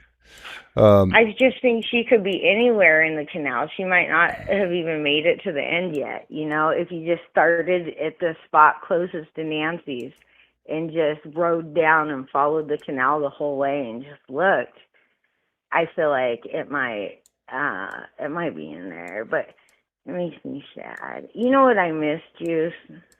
What's that? I miss when you used to sit out in front of Nancy's, because I felt like there was a part of me, I could tell you had a little bit of hope in your heart. Like, I felt like kind of we were waiting for Nancy to come home, you know? And then ever since you've been gone from being out there, I've been losing hope. We loved you being out there. I mean, I'm glad you're not out there, obviously, but the fact that you can't be makes me so sad, because you just had this way about you that you just, no matter what you said, I could tell the truth. You were waiting for Nancy to come home. You wanted to be there for her when she came home. You wanted to ask her who the fuck did that to her. You wanted to find out. That was like the vibe you had, you know. Yeah, I mean, I think it's it's always. I mean, I guess change has to eventually come, and I still think at some point in time we'll be able to end up going back there. I don't know if that'll be when, um, I don't know if that day is going to come when, if the sheriff's no longer in office or when they get him out of there, if they do. But I don't know. I don't know if that, something tells me we'll be able to, end up going back out there. But when we do, it just won't be the same anymore. So, yeah, I mean, I miss being there too. I mean, I kind of got used to going out there and talking about the Yeah, we case. got used to watching you, and it was like we were all just looking at her house, waiting for her to come home. I mean, not with all the streamers, but with you, that's how it felt. It felt like we were waiting for Nancy to come home, you know? At least that's how it felt for me when I watched it. And I still have a little bit of hope that maybe Tommaso just has her somewhere, you know, and she might still be alive. And, you know, I think that dirty bitch Savannah is behind this whole thing. So, well, don't lose the hope. Don't lose the faith. Let's just keep having faith that she's still gonna come. She's still gonna come home, or whether she's no longer with us or with us. I feel like eventually they'll locate her. But at the very least, and they hopefully they'll find this dude. They'll find this person that took her and everybody else that could possibly be tied to it. I think they will. Yeah, I think they will too. I mean, it's a matter of time. It's a matter of time. So, all right, Juice. Well, I'll let you get back to your show. I'll be watching. I'm so glad I got to talk to you, and I got to tell you about my canal theory. If you talk to AJ or maybe Jim, just let them know. Maybe check the canals, and just see if. I mean, if you look it up, they find so many bodies in there. I think that's what criminals do with bodies in the desert. Is they, unfortunately, they put them in the canal because there's not a lot of options about what to do with the body here. Yeah, that's true. I'll let them know if I talk to them. That's for sure. Maybe All I'll right, be headed Juice, out there one of these days. I don't know. I kind of like it that you're not in the heat. It's so hot right now. I'll be in the heat so pretty soon. hot. I'll be out there pretty soon. I'm going to try to help out a little bit, as far as AJ. And I don't know if Nick's been out there still, but we'll try to get out there and see if we can dig anything up. I want to try sometime this week. For me I mean, personally, you're yeah, up in the middle of the night. people probably aren't gonna like it, but to be honest, you'll be surprised how active it is during the night with homeless people that are, It's so active. yeah. So It is. It really is. Because, you know, if you were homeless, what would you do? You would sleep all day and be up at night. It's too yeah, hot. It's, you know, if you're out wandering around. And so at night, really, like if I go to Circle K by my house during the day, there's no one. If I go at night, there's probably 15 homeless people outside yeah, just hanging out. It's when they're awake. You know, they're crazy too. You know, they're not allowed in the store. They've all been X'd out of the store for stealing. And they're so thirsty, and they know me because I always go there, and they'll even try to give me money. Can you please just buy me a fountain drink? We're not allowed in the store. They just want me to get their stuff because they can't go in there. But yeah, so they're awake at night, you know, and I think it would be a great time to go out at night and search and stay out of the sun, because it's no joke being out there in the heat, you know. nah, I agree, 100%, for And you're sure. awake at night, so it's perfect. We could all be out there with you watching. Yeah, and I'm from the hood. I'm street smart. I know people are worried about my safety, but I mean, I'm good. I'll be just fine out there. I'm not worried about shit. Yeah, You'd be well, I know fine you're out not there. worried, but I mean, you You'd be know, just I'll be fine. good. And you know, homeless people, they are not usually hardcore criminals, because if they had a good hustle like that, they wouldn't be homeless. Yeah, You know what I'm saying? So especially if you're going to like the homeless encampments, you're not looking at a bunch of hardcore criminals. You're really not. They're just happy, oh, someone's talking to me, treating me like I'm a real person, giving me a cigarette. yeah, They're just normal people. So yeah. And most of them are harmless. I mean, they don't really. I they mean, really are, you know. They're yeah, mentally ill a lot of times, but who cares? Just yeah. they're all right. I like the homeless people. So all right, Juice. All right, Have a that's good it. night. I'll be watching. All right, much love to you. Oh wait, I should tell you one more thing. What's that? I saw your video you made the other day, and you had the little do-rag on, right? Yeah. And it looked so cute. I loved it. I just had to tell you that. All right, much love. I appreciate that. All right, bye. All right. Sounds good to chiming in. Much love to you. Yeah. Yeah, I covered, you know, you guys know I've been trying to kind of cover the missing child. We talked about it a second ago. And like I said, there haven't been really much updates as of today and yesterday. So hopefully I'll have another video soon for you guys with Janaea Harris, who just went missing. Both the parents were arrested. Both of them were charged with homicide. You know, what I was thinking about the other day, and we're not going to talk about it, you know, get all into another case, but what I was thinking the other day was what led up to her calling. Like, I wonder what made her call on that day.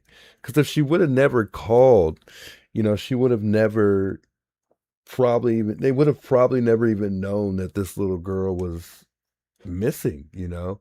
But anyway, we're not going to talk about that right now. We'll save that for another day.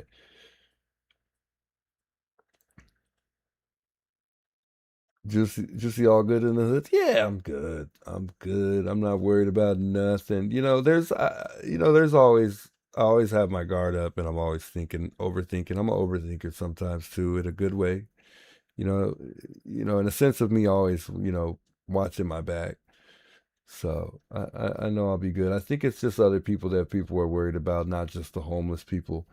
But I keep that in mind too. So. Carolina says Juice press conference tomorrow morning. What? There's a press conference tomorrow morning? What press conference?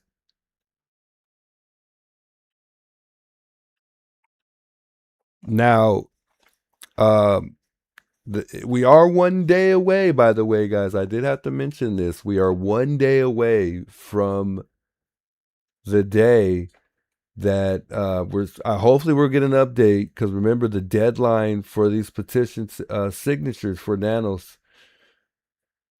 Hopefully we got enough signatures. I'm hoping.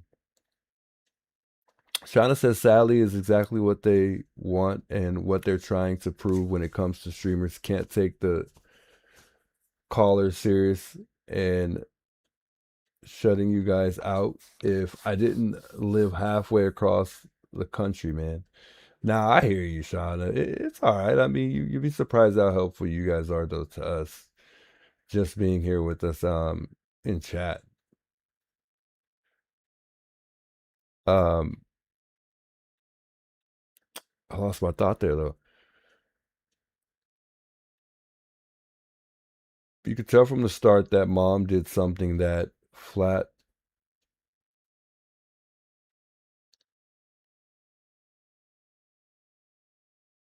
Wait, Lori, who are you referring to though?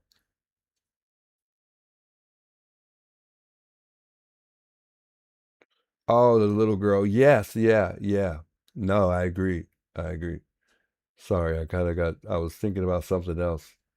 Yeah, no, I agree. I think that moms did something and you know, the dad is just, he loves her dearly, so he's gonna do anything for her to try to help her, and I think that's what he's doing.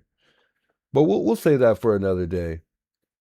I don't know. They don't know how many signatures that we need for nanos. I've looked it up many times and there's really nothing, there's no update on that. They're keeping that private for whatever reason. I don't know why or what reason they would be doing that for, but there's no signatures. There's no update on signatures for Sheriff Nanos. I don't get it.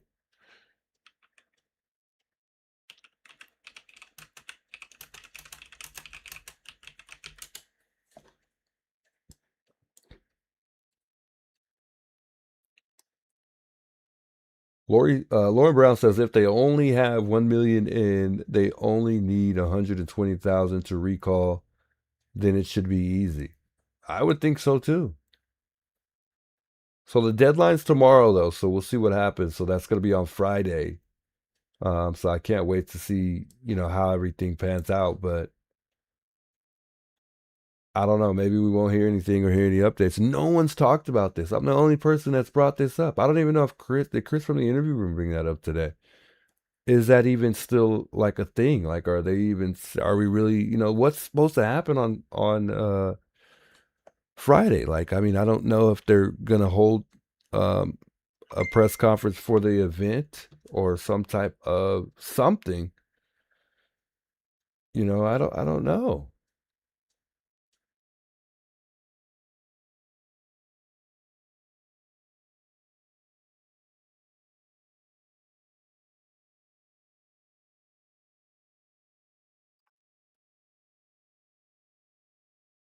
Somebody messaged me on Facebook. I was trying to see. Oh, okay. I thought they were reaching out for something else.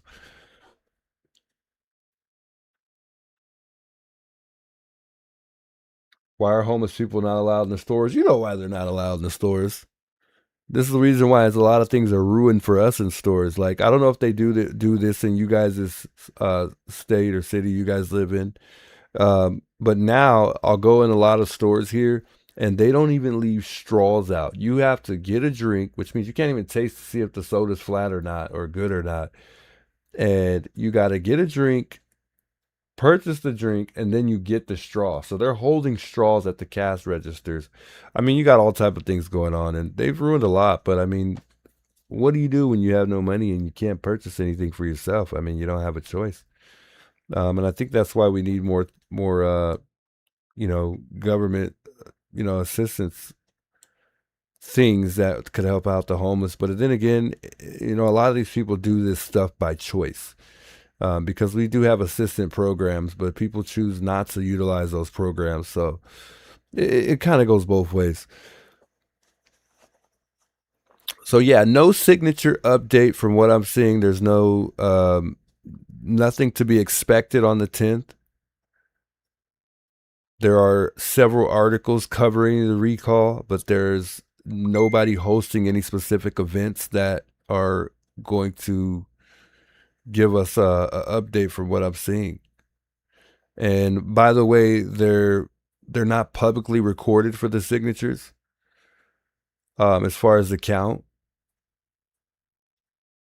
Yeah, it's obviously a state required number. I think it's a city, more so like a city required number. The deadline, like I said, is the 10th. Yeah, and that's about it. That's all it states online. But again, it needs 120,000 signatures. And remember, Daniel Gutierrez is the one who provoked this whole thing. And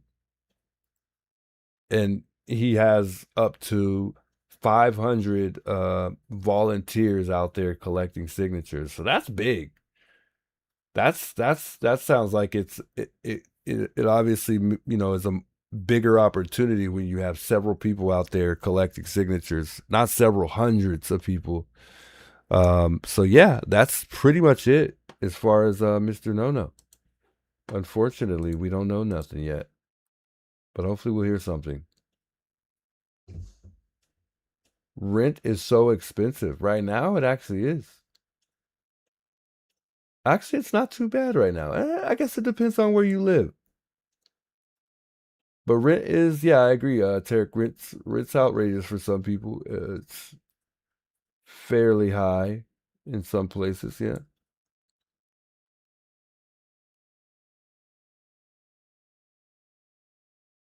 I cannot live in a world where we have to lock up underwear in stores. Well, that's everywhere now. And even people who are not homeless are still in left and right. So, I mean, you got people who have a roof over their head, but they got a big drug issue and they got to support it somehow. So people go steal things and sell them or do whatever they do with them, trade them for whatever, who knows. Anywho, real quick, I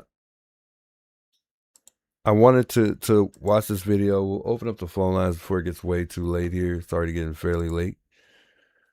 But I want to play this quick video real quick. Well, it's not a quick video. I want to play some of what Nancy Grace brought to our attention. See what you guys think about this. I know some of you guys, or most of you guys, probably already watched it. But like I was telling you guys earlier, they were talking about these ransom notes. And the DNA along with planted evidence. So I want to share this real quick here before we dive into a few phone calls. And maybe we won't open up the phone lines. Also, I'm looking forward to maybe starting to do StreamYards, so that way we could try that out, see how well it works. I use a program called OBS, which is far more better than StreamYards, so it's going to be hard for me to transition from that. So I'm not going to use it all the time. But if I can figure out how to use my program and that one at the same time, then we'll really be okay. In the investigation, there were certain items that were found that got a lot of news attention. I'm not going to say what it is because they haven't done anything with this, but there was one particular item, and I talked to somebody in the FBI who said, we believe that somebody... I feel like we're in this kind of back and forth game of what is true and what is not. And you're right in terms of Harvey Levin, and what he is saying, according to his sources, is true. But the fact of the matter is we're running in circles. And in Delphi, there was a lot of secrecy to protect the integrity of the investigation. But here, I feel like the investigation is a sham. I think I know what Harvey's talking about, but take a listen. Early on in the investigation, there were certain items that were found that got a lot of news attention. I'm not going to say what it is because they haven't done anything with this, but there was one particular item, and I talked to somebody in the FBI who said, we believe that somebody in the media may have planted that item to get attention, and that if they can prove that and they believed it to be true, they would prosecute the individual. And that never happened. That's Harvey over at Two Angry Men. Straight out to Dave Mack, Crime Stories investigative reporter. That's a bombshell. To suggest that someone in the media has planted evidence in the Nancy Guthrie case. Let's think it through, Dave Mack. What evidence could it be? Media, to my knowledge, did not get inside the home. Okay? The photos of the blood were obtained. MG from KBOA would plant that? I doubt that. No, I don't see it. But I guess you never know. You never know. And one thing I felt about this case, speaking of planted evidence, one thing I felt about this case is I think that there have been people that not only have inserted themselves for to try to get some type of money from the ransoms or whatever, but also there have been people that have thrown things out there like gloves to try to stir the pot a little bit. I do feel that vibe. I have felt that vibe at certain point in times. Fairly quickly, and that blood was tested, and it is Nancy Guthrie's. That could not be planted by the media. That leads me, Dave Mack, to the gloves. What other evidence could it possibly be? But Dave Mack, give me a recap. What is Harvey stating? Harvey is claiming that someone in the media has planted evidence to stoke, to get the fire burning on this case again. Yep. And this is a huge claim, Nancy. And Harvey Levin, while he might be big and huge in terms of his personality, I don't see him just making something up like this. This is a huge accusation that somebody in the media would go so far as to plant evidence. And Nancy, I think you've eliminated every other possibility, and it really comes down to the gloves. And remember how much time we spent on gloves in this case and where they were found, the distance from Nancy Guthrie's home to where these gloves were found. It just seems to fit right into the idea that somebody in the media planted evidence so that the case would regain some traction it might have lost through some of the chaos through nanos and what have you. So yeah, I think you're dead on accurate.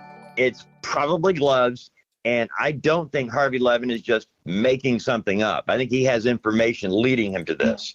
Carol, thanks for the jewel. I appreciate that a lot. But listen, I mean, it could be somebody that planted that from the media, but also you got to consider there was several or hundreds, if not thousands, of different type of people that were out there searching. So it may not, have been somebody from the media. It could very well be somebody even from the neighborhood, somebody outside the neighborhood. It could have been anyone. And not to mention, remember, they put up those yellow signs. We had the yellow signs out there that were put over the no parking signs. Remember, there was a name on there. There was a license plate number. There was all kind of things that they, So people have been doing shady stuff. Like even one of the neighbors put rocks, cactus, and dog, or whatever species, stuff was out there. So who knows, Who knows? Neither do I. Is there an echo chamber, or did I just already say that, Dave Mack? I'll come back to you when you have an original thought on that. Straight out to Tammy Ballard. Not only DNA specialist, but crime scene consultant, crime scene investigation and reconstruction, former criminalist in the San Diego Police Department crime lab. Never a lack of business there. Tammy, thank you for being with us tonight. Okay, this is a serious allegation. And like Dave Mack, I agree, like Susan Hendricks, Harvey wouldn't throw that out there if he had not gotten that information. So Tammy, what is he talking about? We know pretty much the evidence as it has been relayed. Maybe there's more, but if there is more, Tammy Ballard, wouldn't it be inside the home, or wouldn't it be the forensic testing results? So what is it that he's talking about that could have been planted? And I mean, I'm going to bring in Dr. John Delatorre in a moment, a psychologist, renowned psychologist, but I think I need a whole team of strengths from Vienna to figure out why a person in the media would plant evidence in a murder case, for Pete's sake. Tammy, what could it be? I am pretty much on the same page that I think that would be something to do with the gloves, but if I recall, they were working to rule out everybody for those gloves. So I hope that they compared them to the people that were searching. And you never know, maybe there was somebody from the media that they connected to one of the gloves. So my bet would be the gloves because It's painful. Tammy, think on it while I go to John Nance joining me. Guys, John Nance, amazing. Former supervisory special agent, FBI, assigned to Miami, that is crawling with crime, and DC field offices. Ooh, I would rather be in Miami with all the crime than DC with all the politicians. John Nance, help me think. You were supervisory agent, special agent with the FBI. To think how much time was lost if what Harvey said is true. And repeat, I don't think Harvey is making this up. If anything, the account may be false.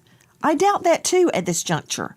But think about it. Let's just go with it was one of the gloves or some of the gloves.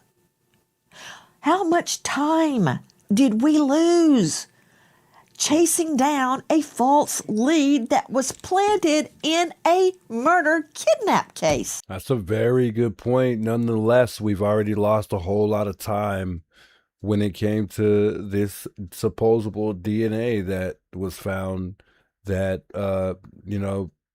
Pima County Sheriff Department held on to for the longest time. And we know who held on to that piece of information that could have been critical. Yet we still haven't got anything back, any updates on what it is or, who it might come back to.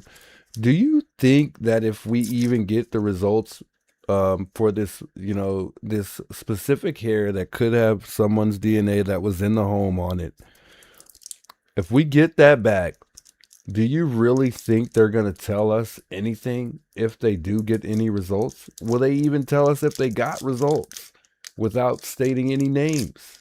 Because even if they do tell us, I don't think, they're going to even tell us who, this specific person is. That might be a person of interest. I don't see it. Well, again, assuming that story is true, I mean, I don't know if you can calculate the actual time loss in terms of manpower, resources, all of that type of investigative capability that was squandered following this false lead. So it's a very serious charge if indeed true. And I would also add that just because no one has been formally charged or arrested doesn't invalidate the story either. It could be that there isn't enough evidence to support a charge at this point with regard to planting false evidence. So this case is just a continuing disaster, it seems like, and Sheriff Nanos isn't doing himself any favors either. So the Leventhal saying that he spoke to somebody, an FBI agent, I mean, it's highly unusual for an agent, and I have to say, if it's not but a handful of authorized agents who are granted authority to speak to the media, that agent is in violation of FBI policy in doing so. So all of this, to me, I still have to be very, very critical with regard to the veracity of this information. But if true, yes, obviously a bombshell development, and I would hope that anybody involved in planting evidence would be charged and prosecuted to the fullest extent of the law. Well, there's also the issue of how hard would it be to plant evidence when so many unauthorized people were allowed on the scene. Guys, that earlier video was from our friends at the Today Show. Straight out to Morgan Wright joining us. I was thinking, is it a big possibility that Nanos may not be letting the FBI take charge of this situation and be fully in charge of this whole entire case because he could put himself at risk by them being in charge? And I guess I don't really know how to ask this question. So maybe we'll just, maybe I'll give it more thought and then revisit it. But if you think about everything that happened, it's almost like a pattern of somebody doing something to prolong things, which makes me think, because over time, I've thought more and more, and you guys know I'm a big believer on somebody who thinks that's that law enforcement is playing some type of role in this, as in they're somehow tied to this, they're involved. I only say that because there's been so many moments in this case that's prolonged things, like the DNA, for instance, the gloves, um, the ransoms. There's been so many things that have happened that have just kind of put us on pause, that kind of, took attention away from other things that the FBI could potentially be focusing on right now. And that's almost to me like a pattern. Yet, we know the FBI has been very quiet. They haven't really said much. We haven't got a press conference. Every bit of help that's been offered, has been declined. We know the FBI was, held out for 4 days. I think Cash Patel realized, he might have said too much. So moving forward, it's almost like he's moving as an example for Sheriff Nanos by not speaking anymore. We got people like Nancy Grace who are on this, who have knowledge when it comes to law. And I think she went to law school, from what I remember. But and that makes me know for sure that she's absolutely correct based on what she's saying. When the one thing she always says is stop talking. What bothers me when it comes to Harvey from TMZ, and I know it's kind of off topic, but what really bothers me with him is the fact that when you speak to the FBI about confidential information, let's take the ransom, for instance, because we know that Harvey's been he's been the most, I think he's the one who talks about the letters the most. Why would they want him to share any conversation that they've had? That's what gets me. If I call the FBI right now and I have, valid information or information about this case, and, let's just say it's actual, it could be factual information that they really take interest in, like the ransom, for instance, would they or would they not tell me to talk about these things amongst people at all whatsoever? You know what I mean? I think that's odd to me, and I'm not saying if he's just really doing this for content purposes or he's really trying to help us out as far as us, just figuring certain things out, I guess. But why would the FBI be okay with him sharing any conversation that they've had, or any words that they've exchanged whatsoever? I don't know why that just bothers me. Because he's shared so much information about these ransom notes, from the fake ones, all the way down to the ones that are supposed to be real. So, I mean, I don't know. I really don't. We'll catch a couple more moments in this Nancy Grace video, then I want to move on to Callella for a second, and then chime in on a few phone calls. So if anybody wants to call in, feel free, and stay tuned. That way you can have a chance to call in. I don't think we'll have too many crazy. I don't think it'll be too crazy caller-wise if we get any calls at all. Only reason anyone would even claim something like this publicly. To Dr. Kendall Crowns joining us, renowned chief medical examiner, Tarrant County, that's Fort Worth. He is an esteemed lecturer at the Burnett School of Medicine at TCU, and he's a star of the hit podcast, Mayhem in the Morgue. Dr. Kendall Crowns, speaking of what was planted, the reason I'm leaning toward the possibility of it being one of the many 16 Criminal Network in the building? South Criminal Network stopping by, man. What's up, Alex, if he's in here? What's good, my guy? How you doing, brother? Mr. Call, I was actually gonna call you today. Maybe I'll call you tomorrow though. Yeah, I was gonna reach out, man. It's been a minute. South Criminal Network. Gloves that were found, because it would be so difficult to plant biologic evidence such as Nancy Guthrie's blood that we see on the porch. And who would have access, not the media, to inside the home.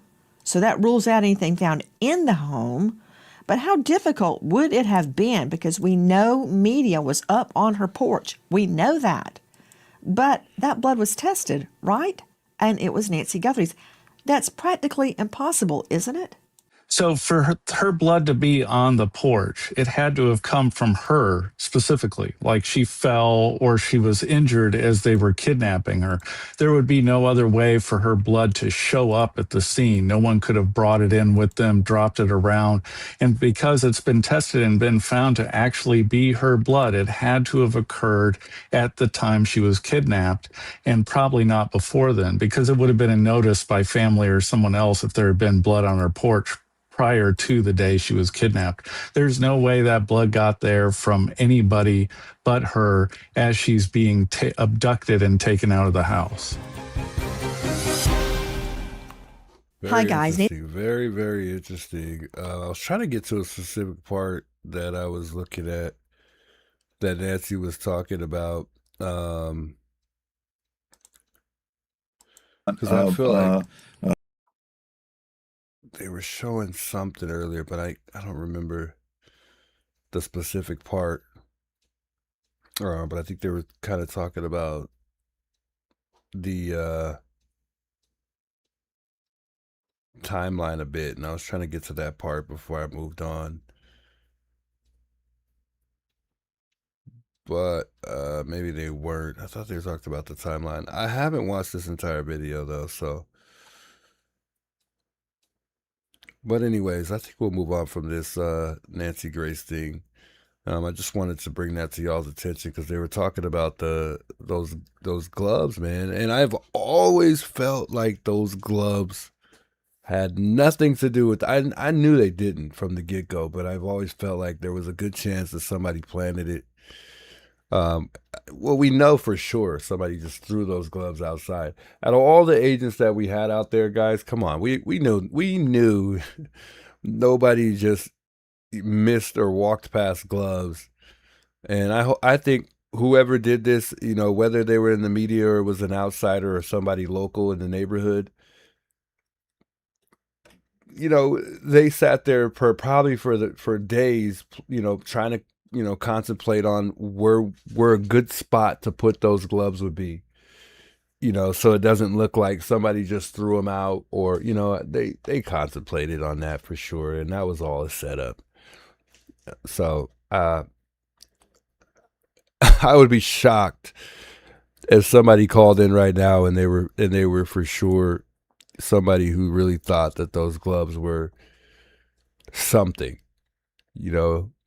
And that's the thing about this case. It's always got these twists and turns that has people stuck for a moment, like, you know, oh, that's for sure the guy. Oh, that's for sure. Yeah, I know that's for sure he has something to do with it, or that's tied to this. Oh God, this case has been crazy, guys.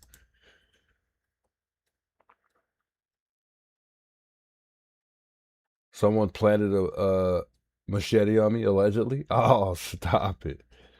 Really though? Nah, you joking.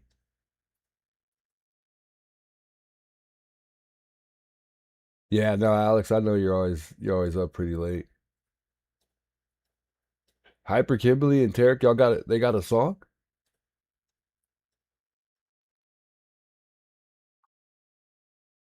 No way.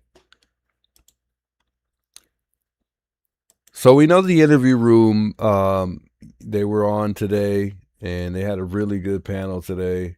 And like I told you guys as we started off the stream here, we were talking about Callella. I want to just kind of go back to that just for a little moment here. So Chris got the plea agreement. So he pretty much got the discovery. And before he went live just the other day, he had shared this with us. And I thought it was fairly interesting. So I knew this upcoming panel that they had just last night was going to be good. Hello, TIR family. Great to see you today. What a wonderful day it is. And please hit that subscribe and like button. Hey, I've got a scoop for you. I've got the plea agreement here for Derek Callella. The most interesting thing in this plea agreement is, of course, he says that, yes, he made those text messages, and yes, those text messages had said, you know, they're waiting for the payoff, but there's a 9-second phone call again, and let me read this exactly. About 3 minutes after the text message were sent by Callella, he called a family member of Nancy Guthrie, which call lasted 9 seconds, or 9 seconds, yes. But they don't say to who. So I started looking a little bit deeper, and then I discover over in the 22nd paragraph of this addendum, you can see it right here, okay? Well, this was kind of snuck in there, and let me read it to you. It says, this written plea agreement and any written addendums files as attached to this plea agreement, which is basically this one here, you will go to rehab, okay? Contain all the terms and conditions of the plea. Any additional agreements, if any such agreements exist. Wait a minute, what additional agreements? And if they exist, what does that mean? Shall be recorded in a separate document and may be filed by the court under seal. So basically, what the U.S. Attorney is saying, there could be additional documents and agreements, but they're filed under seal with the court. Accordingly, any additional agreements, if any, may not be in the public record. Wow. What that means is something is going on behind the scenes. And with all of this stuff that keeps coming out, we're now learning about the FBI and the Reuters reports and all of that stuff maybe being bogus, that somebody in the FBI didn't tell the truth. Go figure. I've kind of hammered that. But now this one tells us, this document today tells us there could be another agreement somewhere, but we won't see it. It's under seal. That is crazy. Just crazy. What do y'all think about that? Do you think the FBI is not I mean, are they covering up something? I mean, are they lying about something? That's crazy. I hope not. I really, when I heard this, I was like, I hope not. By the way, first and foremost, I mean, shouts to Chris. He's been nothing but helpful. He's a former officer, he's got a former law enforcement background. Shouts to him. And shouts to Kelly Anderson. Thank you so much for the 5 gifted memberships. God bless you. I appreciate that a lot. If you are currently officially a member, which Criminal Network is, I believe now. I think he was already. I think a lot of you guys got extended memberships, all thanks to Kelly Anderson. Make sure you go thank Kelly Anderson for those gifted memberships. Window, Kevin M., Turf Diamond, Cath, I think it's Cath Wall, Wallet. I want to say Wallace. I don't know if I said that right. Brown Barbie are all officially members, though. Welcome to the family and welcome to the team. Those of you guys that are all officially members of the channel, thank you so much. What do y'all think about that? Let's hear that one more time. Go figure. I've kind of hammered that. But now this one tells us, this document today tells us there could be another agreement somewhere, but we won't see it. It's under seal. Thanks a lot. Is there an agreement under seal? Like, remember I was talking about that a second ago right now. Whether or not there is a possibility that they put some type of protective or sealed plea agreement or gag order is what they'd call it, in place in regards to Callella. And I was telling you guys, this could be, it's one of those cases. I mean, it's a highly high profiled case. And in these type of cases, they do give agreements or they do give plea deals. They offer those type of things for information, especially in cases like these. So I was watching the interview room today, and it just had a really good panel. They had a really good panel today. And like I said, I screenshotted some of the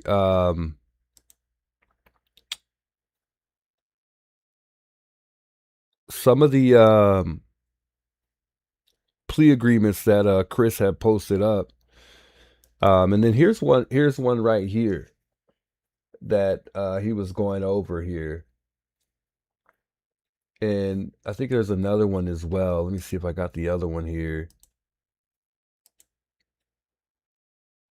Maybe I should just play his clip.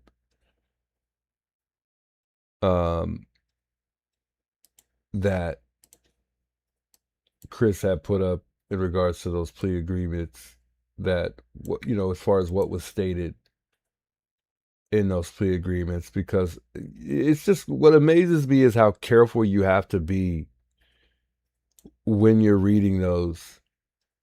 And you guys know I'm fairly new to crime. A lot of this stuff I'm still learning. I had no idea with some of this stuff, and really a lot of it's common sense. Because there's a lot that people don't understand when it comes to affidavits and stuff like that. And this is exactly why people hire, attorneys, because it gets tricky. It gets tricky. It really does. But could it be a possibility? Could it just be that Callella has something to do with Annie and Tommaso, or somehow, Nancy, or just the family in general? I was thinking earlier, because it all kind of lines up if you think about it. When you're thinking about that first ransom note that came in, it's talking about the Bitcoin, right? And then, as what Chris was saying, about 2 days later, all of a sudden a text message goes through to A&T. And by the way, it doesn't state who got the message, but it states, did you get the Bitcoin? And I was thinking, like, that kind of lines up. That kind of lines up. But then again, I'm like, you know what? Jews don't, hold back a little bit, think about it for a little longer, because you never know. It does make sense, but at the same time, you don't want to overthink this. But I'm starting to think, and I'm not there yet, but I'm starting to think that there's some information, because like I told you guys earlier, you don't have to put the whole paragraph, like as Chris was saying, in these specific documents. All you can be selective on what you want to put in there, out of, let's just say, 20, like you said, 20 plus paragraphs. You could pick and choose the ones you want to put in this information, is how he pretty much put it in words. And I thought that was very interesting. And I'm starting to think that they are withholding information from being, put out there, that Callella knows, in reference to A&T.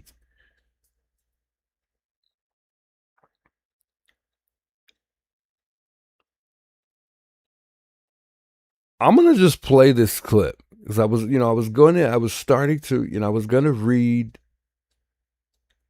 some of these things that were put in these agreements that he put up.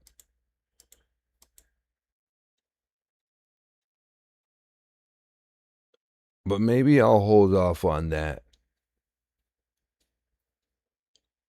But one of the things he brought up was it specifically states everything but the Apple Watch. Not only that, I think Chris proved that one of the things that we questioned most was that timeline. That we may have been lied to when it comes to that timeline.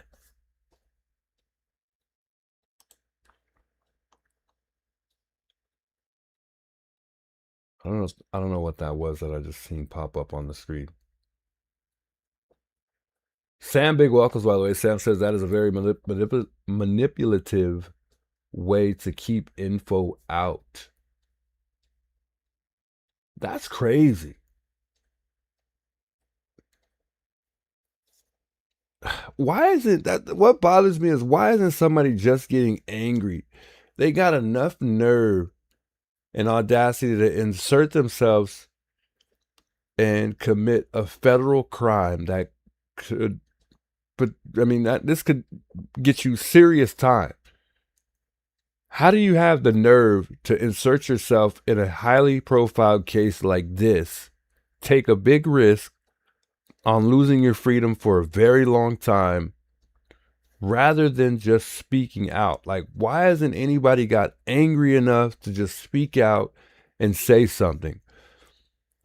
And I'm wondering, like, it almost feels like there's some type of protective or gag order, whatever, however you want to put it in words, placed on any and every individual that knows information about this case that could be critical to this case.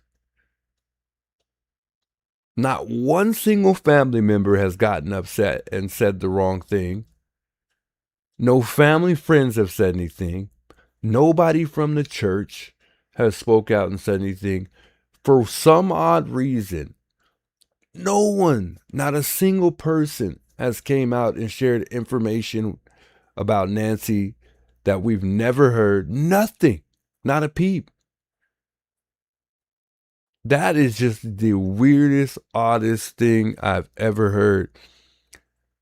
And could it be possible that the FBI or somebody in law enforcement is lying to close friends and family and stating that Nancy's still alive and she's in protective custody? Please don't say anything. If you say something, you're risking her actually dying and Nancy's really alive. I think that's why some people think that she's still out there somewhere, like alive. And I'm not somebody that believes that. I don't think Nancy's alive. But could it be? Could it be? I mean, we don't know nothing. I mean, we know stuff, but we don't know enough. We just don't know enough. It's one big cover up. People are scared. Scared of what, though? What's scared of doing jail time? Because in reality, what's going to happen to you besides that if you do come forward and say something? Maybe that isn't worth letting the world know what's really going on. I get that. I guess that would make sense. But in a sense of her no longer being with us, I think somebody would beat that case. But at the same time, it's just very difficult because you could be risking them, having a big impact on this case as far as, prosecuting this specific person or persons that are, people that have something to do with this case. So either way you slice it, both ways, it's a difficult thing. I get it. But this case makes me angry. And I'm not even family. You know what I mean? So I just can't imagine how difficult for me it would be if I was a family member to not say anything. If I knew that somebody killed my mom. Now, on a protective order aspect, that's different. Or protective services, whatever you call it. If she was in some type of protective custody, then it might be a little bit more easier for me to hold my tongue. So being that it's, a lot easier for people to, or being that it seems like it's easy for people to hold their tongue, maybe right now, just for the moment, I'm leading in the protective, custody type of direction. Maybe that's what I believe just for today. In this case, you go back and forth with everything. It's so hard. But let me play this video real quick. I want to open up these phone lines real quick here. On or about February 4th, shortly after the February 2nd. I'm gonna go back here real quick. Hold on. Case. Their takeaway would be my grandma also uses a walker, and she doesn't make it more than 100, 200 feet by herself. Right, and the U.S. attorney covered that in line 19 and 20. They made sure to bring that point up to your point exactly where they say Nancy Guthrie is an 84-year-old woman with mobility issues. Yes, correct. Thanks for the jewels, guys. I appreciate the jewels. Preclude her from walking long distances unassisted in the desert. So they're acknowledging in the middle of at 2:30 in the morning, okay, that she can't walk long distances without being assisted. They put it right there. It's in line 19 and 20. So I'm going to stop that just right there real quick. I want to pull this up on the screen because I think I screenshotted the specific one that Chris is talking about. Yeah. So in line 19 and 20 is what he's referring to right now. It's so hard to tell, like, if that's even what line is what.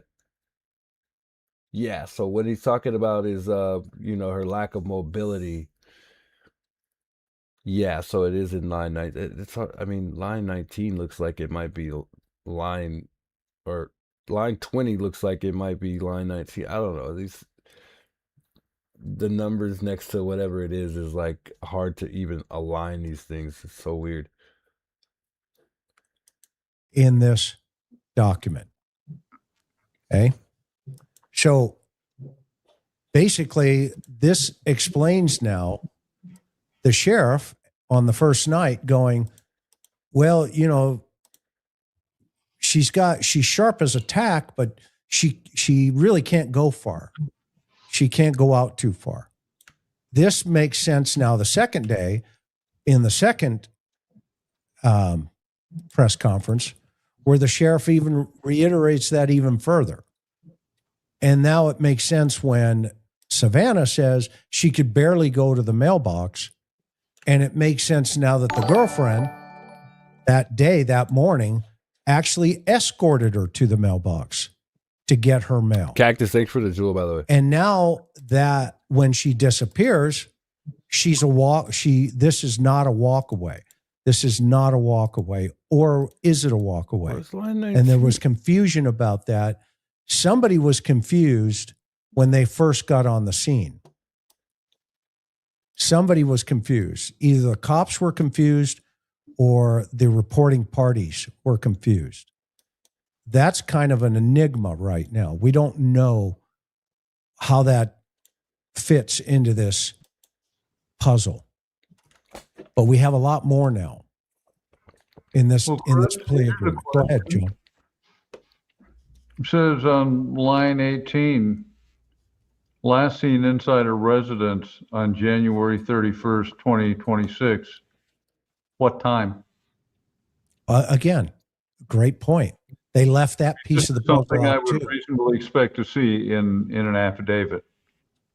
Yeah. You notice those data points, and we've been asking for those data points. Which means there's a very good possibility that we were lied to about the timeline. This is what I was just talking about. From day one, we know what time the garage opened and closed. All right. Well, what time did the family get there? Missing. What time, the cops get there? Missing. Hey, but I know what time they got there. And I know that what time the sheriff said. The sheriff said 11 a.m. And the homicide guys got there at 2:00 p.m. in the afternoon. I know that for a fact.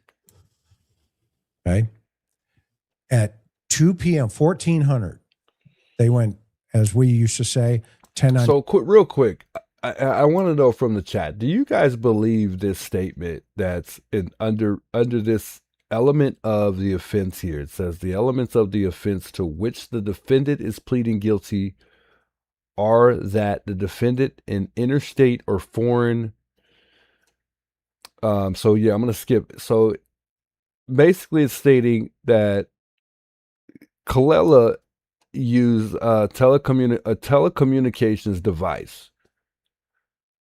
Then it goes on to say whether or not conversation or communication ensued without disclosing defendant's identity and with the intent to abuse, threaten, or harass any specific person. Now, we already know that Callella admitted several things. However, the specific part where it states that he used a telecommunications device or whatever he used or some type of cyber, he used some type of cyber website to contact A&T. Is that something you guys really believe that's really, I mean, did the drugs that he were using make him dumb or did they make him smarter? Or is this just all around super smart guy with or without?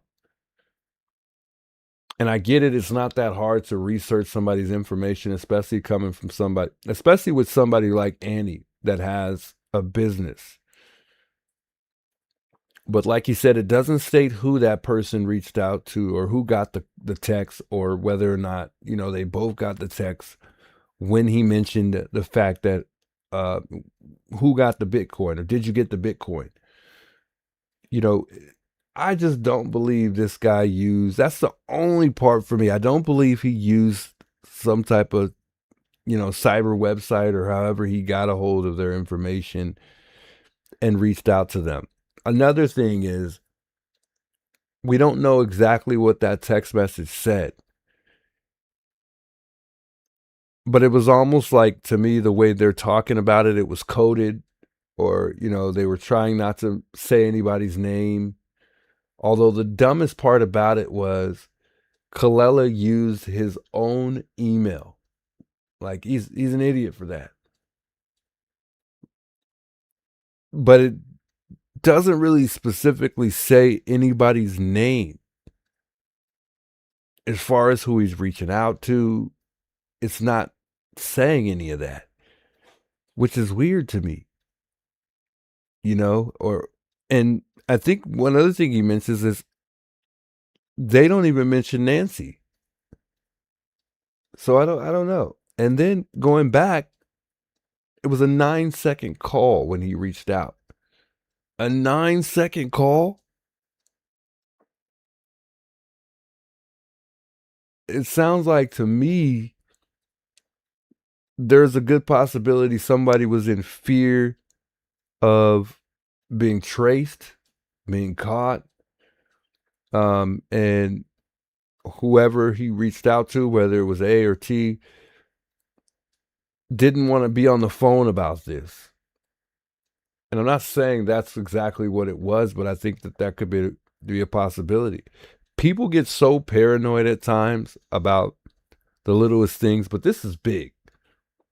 Okay, we got a person that, just got abducted. And if that was the intent and these two were somehow involved, then leading up to that, you know, of course you're going to want to play every bit of what you're doing as smart as possible and leave no trace whatsoever. And that's what it sounds like it could possibly be lining up to. 7 on the scene. So now we go into the next piece.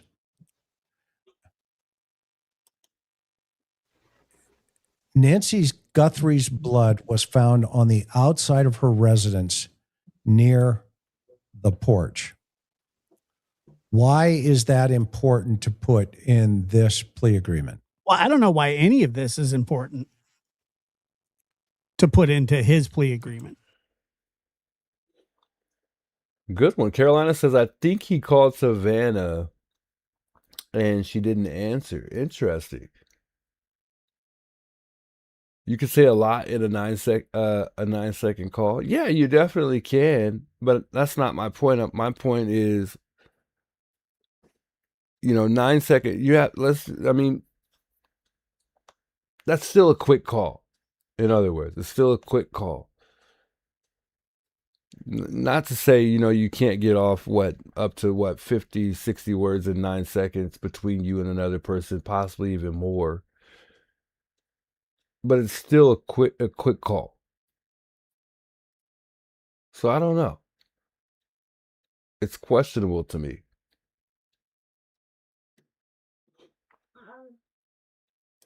At all. If it has nothing to do. Yeah, if it's his contention that he's not in any way connected with this, why is this in the affidavit? It should be pretty set. I mean, look, the guy was a drug addict who tried to extort money, who had nothing to do with the case. We don't need the details of anything else. That's so, you know, throwing all this in there seems like they obviously are doing it for a reason. Well, the word you're looking for is foundational. Well, what is the day and time that the call comes vis-a-vis the abduction or the vanishment? Well, it doesn't say in this. That's odd. Well, there's a lot of odd here. Yeah, I'm with you on that one. I know, but I mean, by the way, I looked it up. An average speaking rate is 140 to 180 words per minute. So, I mean, if you divide that, you know, somehow, some way in 9 seconds, I would say, what's that, roughly about 25 words, 20 to 25 to 30 words in between you and another person. Yeah, that's a lot that could be said. Yeah, so about 20 to 27 words. I just figured I'd just kind of get an idea. But if you speak faster, you could push it to 30, 35 words. Yeah, I mean, that's interesting. Interesting to think about. I mean, John, don't you think it's peculiar that they don't tell you when this happened vis-a-vis her being gone? And how would this person know so quickly? Was it public knowledge yet? Well, exactly. And well, it had probably made the media, but the mere presence. Erica says that's a direct statement. That's why it's written that way. Of this information suggests that there's something else occurring. Maribeth says the first timeline or the second one or the third one, etc. Right. I mean, it seems like some of the timelines have changed over time. I would also go back to NG was last seen inside her residence in Tucson. Who saw her? That's another thing. Who was the person who we can affirmatively say saw her? No, but the part that's puzzling me is if a complete stranger sees in the newspaper this case, their takeaway would be, this is the mother of a wealthy, famous person. Let me contact Savannah Guthrie.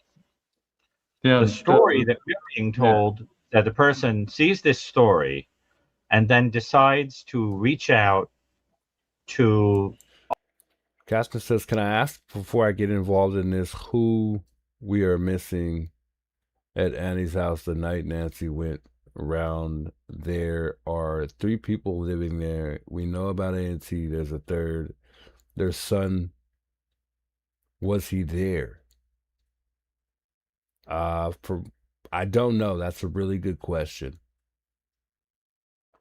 I think somebody mentioned in the chat earlier that their son might be 13. I don't know if he's that old. Tarek says, I like Brucato. Brucato's a smart guy. He really is.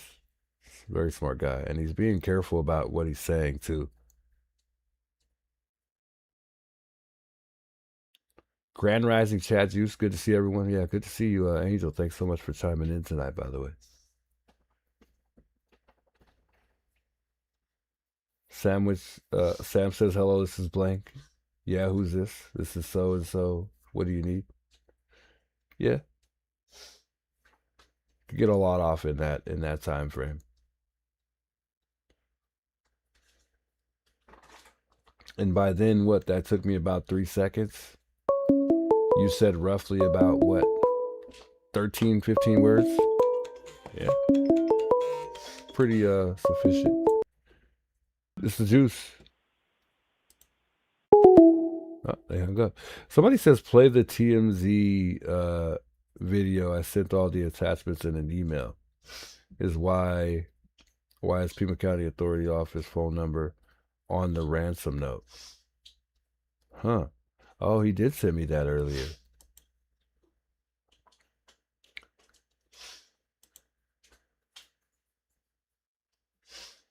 And it says, why is Pima County Attorney Office phone number on the ransom note? Maybe Harvey was going to reach out to them and let them know what was going on. I don't know. That is kind of weird. I mean, if you're communicating with the FBI, why would you need to reach out to Pima County? Especially if they're supposed to be communicating amongst one another. Not only that, they're not even, we know that they don't have a good relationship.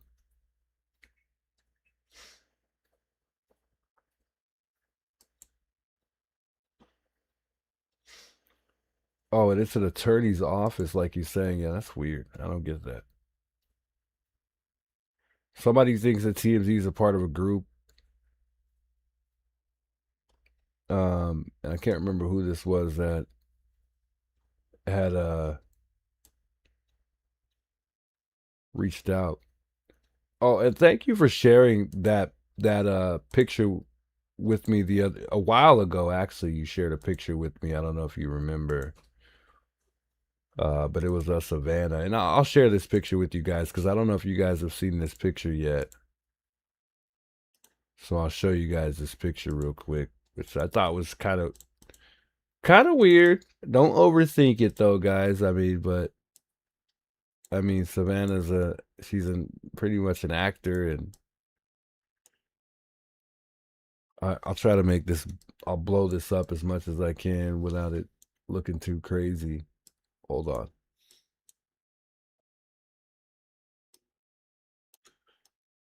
She's dressed like, I remember who's who.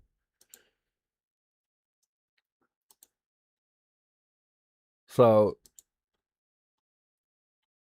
someone sent me this the other day, and I don't know the person's name. I guess it doesn't matter what the name is. But I thought that was pretty interesting. It was funny at the same time. But I believe Savannah is the one on the left side, obviously.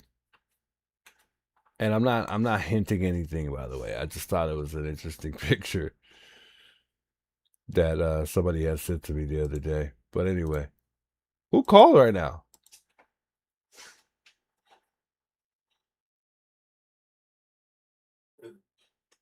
Should I call that person back? I guess we could try to call him back. Why'd they hang up?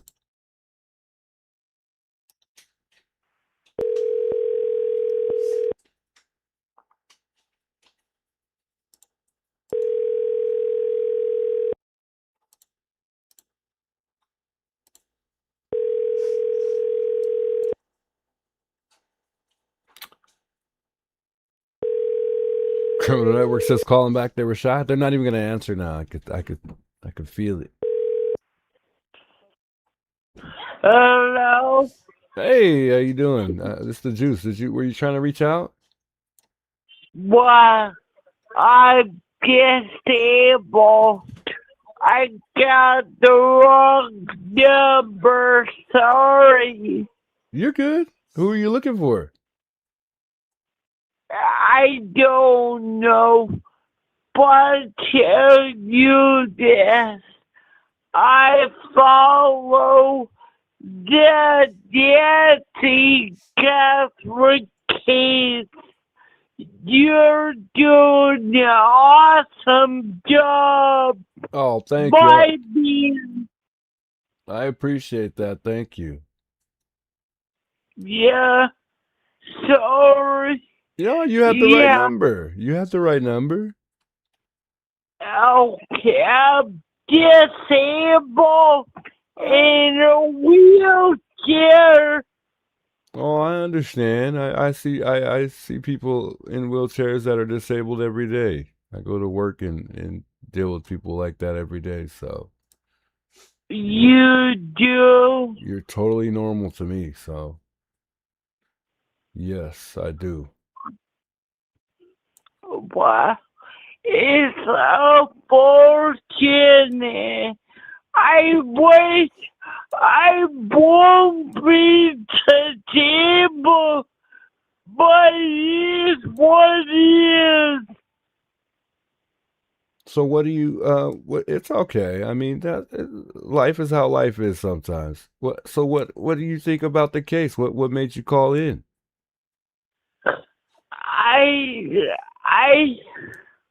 Oh my talking.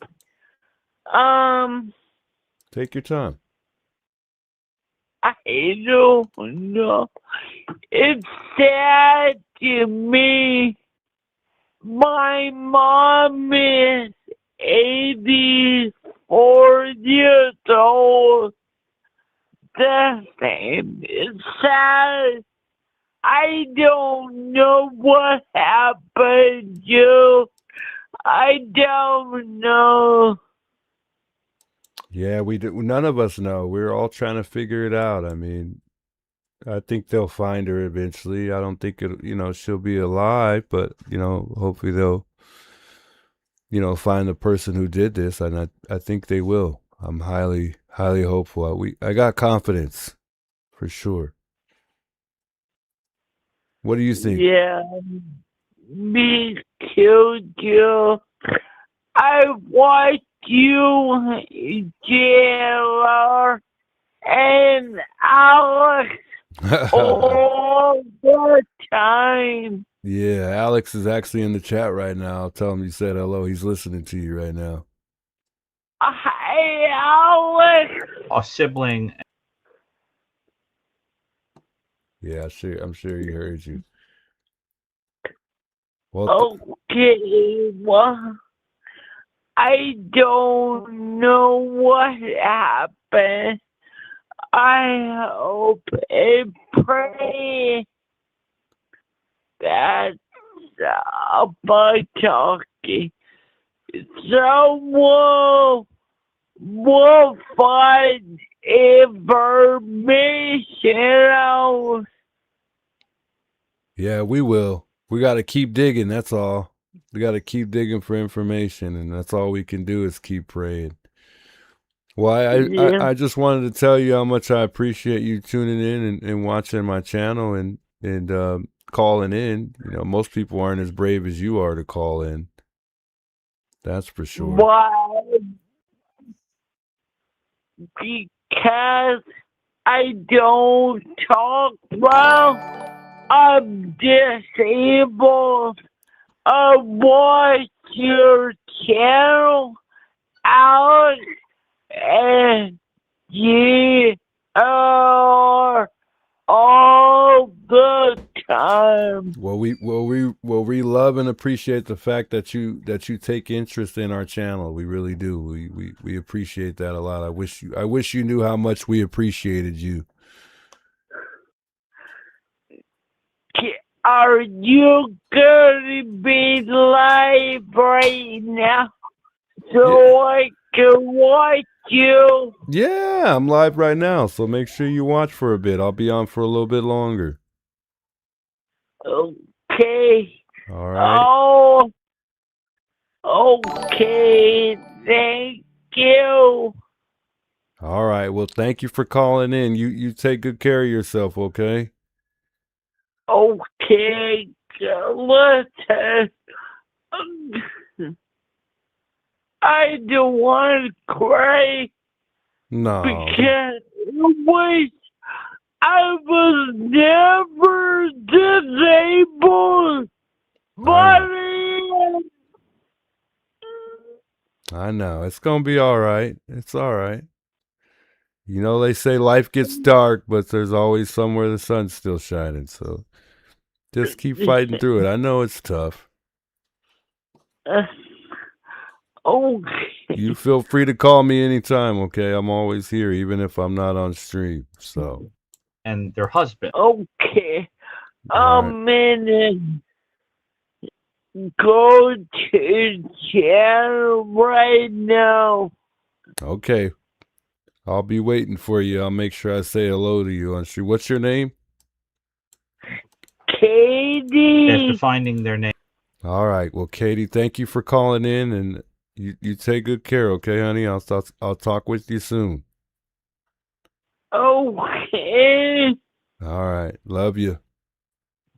Bye bye. Bye.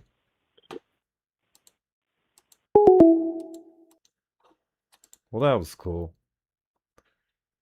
That was cool, man. She watches you too, Alex.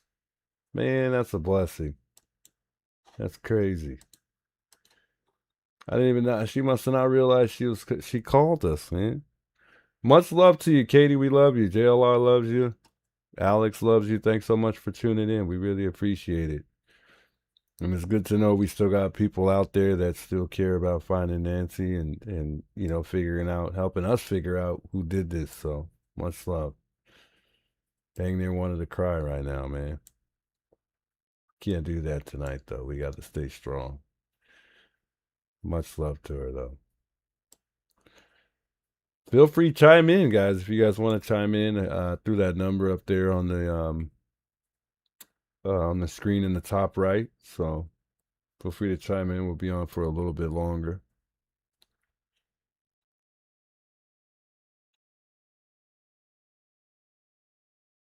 Much love to her, man. That really hit my heart right there. I really want to just ball up in tears. I was like this close, man. I'm like, dang. Yeah, it takes a lot to do what I do every day too. It's not always easy every day to get up and do what I do. My mom gave me the heart that I have, that's for sure. I get that from her. I used to, as a kid, I'd watch how she would interact with patients at work. And just over time, it kind of like, it just becomes like part of your blood after time. Like, I don't know. And I used to always say, man, I'll never do this. All of a sudden, here I am.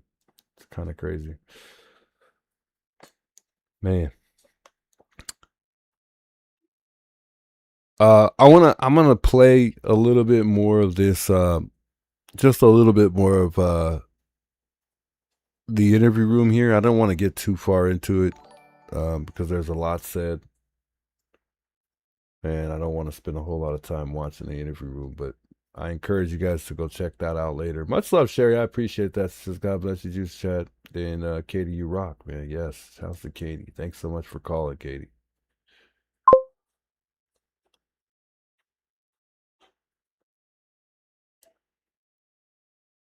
You know, I've been meaning to get on with what's his name too, Justin. Justin's been asking. I know you guys are probably familiar with Justin Investigates. Somebody emailed me. I think he reached out on Discord.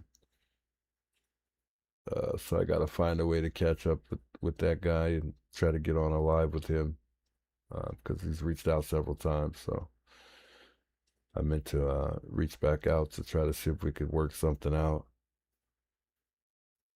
Amy says, still wonder how the perp knew for sure at that night would know there would be there are people at Nancy's house?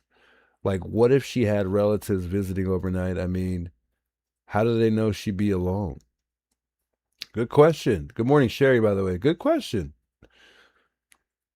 And that's why a lot of people think that it's somebody local or someone who really knew Nancy, because you never know, somebody. I mean, for me personally, I think that it has to be somebody who knew Nancy's schedule, or they knew that she was going back home after she went over to A&T's house. And who's to say? Like we always say, that she even made it home. Personally, you guys know I believe she made it home, but I could be wrong. But another thing is, because at times I feel like we've been misled, and we're kind of finding out that this timeline isn't correct, which we've questioned many, many times. But I'm really starting to think that I lost my thought there. I just know that there hasn't been a doubt in my mind. What I'm really stern on is the fact that I don't even want to put a percentage on it, but I'm highly sure there's somebody covering this up. And I don't even want to say no names, but I feel like there's somebody really doing every bit of what they can to try to cover something up. And I could be wrong, but that's how I feel strong about that.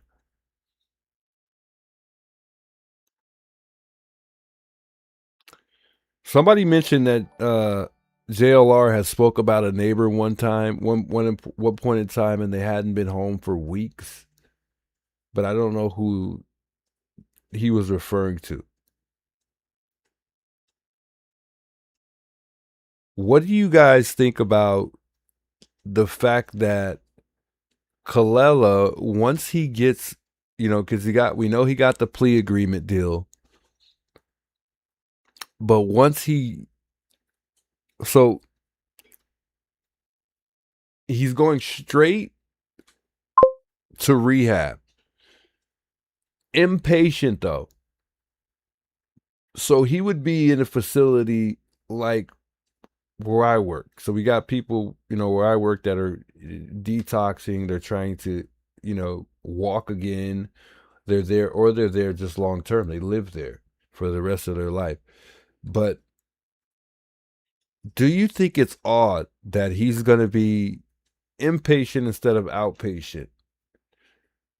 Or is it just because they think that he's going to end up on drugs, and the best way to prevent somebody from, not getting, or having that temptation would be to put them in an inpatient program? But do you think they're doing that to withhold him from getting out there in the free world and sharing information that he shouldn't share? It's questionable.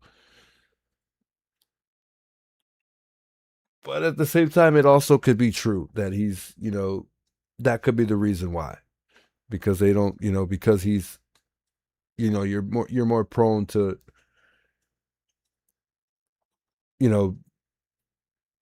doing drugs again when you are outpatient. And that's a big responsibility as well.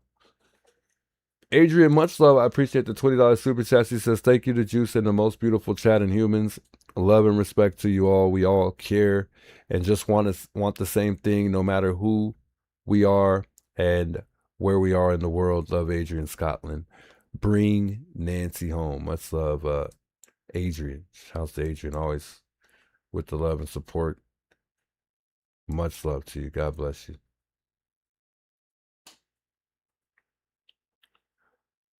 Lily Haley says, what time you go to work? Just, I go to work at 8. I gotta be there usually at 8:30.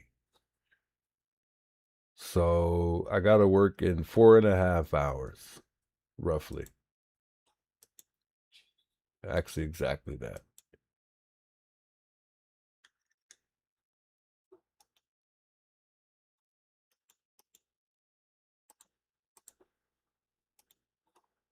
trying to pull the chat back up. There we go.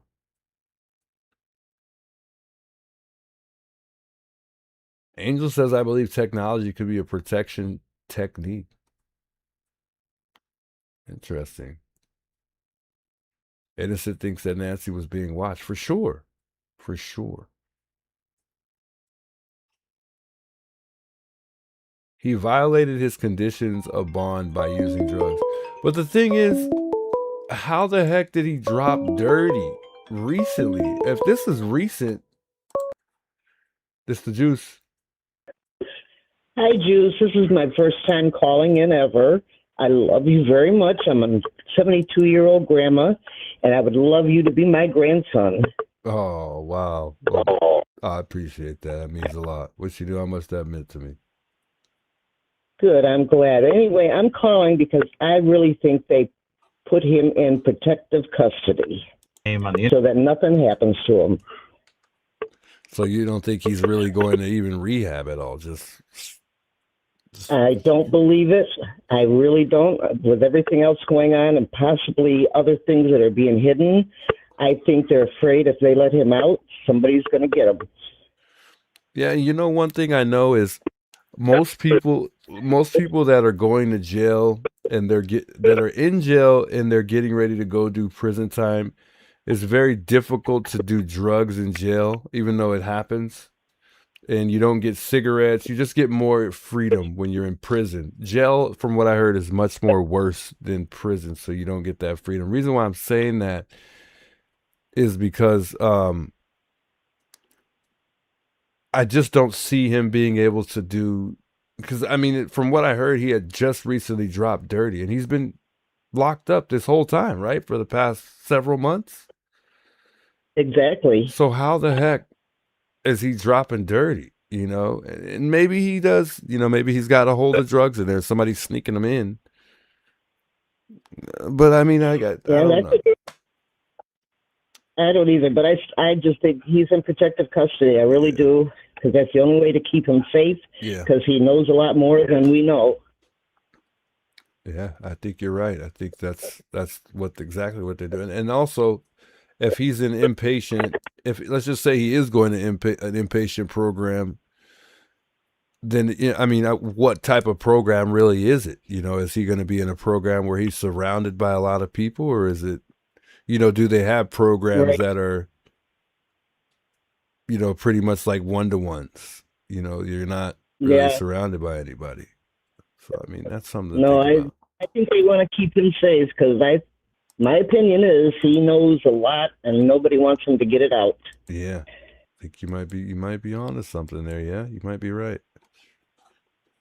Anyway, I just wanted to call and share that, but I love all of you guys. You're wonderful. Keep up the great work. We're behind you 100%, and God bless you. God bless you as well. Much love. I appreciate you calling in. Have a good day. All right, you too. Bye. Yeah, I want to look that up, guys. Just, you know, do they have not protective custodies, but do they have inpatient programs for rehab where it's just you by yourself? That's what I'm kind of wondering right now. Lori says he has an ankle monitor. Yeah. But Criminal Network, I don't know if you've seen that happen before. But Criminal Network says if he was the key to this case, the feds wouldn't have him running the streets doing dope. Yeah, I agree. But I don't know if it's called drug diversion program here. I don't know if you've seen it happen before, Alex, but there have been times where, you know, I've seen guys that can't wait to go to prison because you're very limited on what you have access to in jail, and a lot of people will tell you jail is more worse than prison. You know, I don't know if you've seen that before, but I'm just saying that only because I think it's difficult to do things. I could be wrong. Let me answer answer this call. Is Gertrude calling back? It's the juice. It's Gertrude. I'm sorry to call twice in one night. No, you're good. I'm so stoned, but I had a thought because I was listening to you talk. We were talking about the rehab and the Derek. Yeah. What if Savannah's a tweaker? Oh, What if that's the connection? Because she's so skinny. Well, she's stressed. Do you think it's possible? No, because I think she's really stressed right now. I think she's like, I mean, if you look at her when we first saw her, when they, put out that ransom versus like, I mean, I want to say maybe a month or two after that, she just looked worse and worse. But then it's hard to tell because Savannah puts on makeup, when she does her, the show. Well, they have to. You know how it is when you're a superstar on a national platform or a big platform. Yeah. Not to interrupt, but why can't they draw some lips on when they're doing all that? They can't just draw the. Why can't they what? Why can't they draw the lips on when they're doing all the makeup? Just draw some lips. How can she have a whole professional makeup crew and she still has no lips? I don't know. All right, Juice. I genuinely was sitting here thinking, oh my God, Savannah's tweaking out with Derek. But you know what? I called so you could talk me down. This is what you do, Juice. I'm going to let you get back to your show. Much I appreciate you calling. All right, bye, Juice. All right. Yeah, I don't know about that. And Savannah, a tweaker? Come on, Gertrude. A tweaker? Nah, she has pretty good self-control. I think there's not too many tweakers out there with good self-control, but I guess you never know.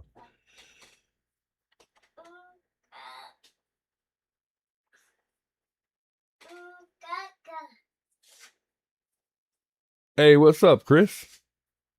Big welcomes, by the way. This is always good to have Gertrude on the hotline. Yeah, I agree. Hey, good night, Starsky. Thanks so much for chiming in tonight. Much love to you.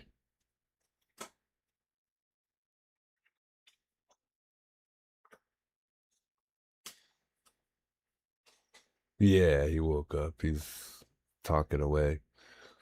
Well, anyways, guys, on that very note, we'll probably get off here. Actually, you know what? I want to play a little bit more of this interview room for like 5 more minutes, and then I'm going to probably chime out for the night because I work in like 4 hours. I have to get active here. I can't wait to get on the ground and get out here and see what we could dig up. I don't know what the turnout's going to be. But let me just play a little bit more of this because they had so many interesting things and points. And I'm actually going to watch the rest of that interview room tonight. But there was so much good information that they shared with the Callella documents that they were talking about. And it just seemed like there were so many things that were redacted, I think. I don't know. It's hard to say. But when Chris was pointing out certain things that they could do to the agreement, so that way you can't see things to keep it sealed, that's what really kind of led me in a different direction for a moment. But I think this is going to be one of those things where we talked about it, we thought it was this or we thought it was that, and then we're just never going to talk about it again. It's just going to come up every now and again. That's pretty much how this case is pretty much gone for the most part.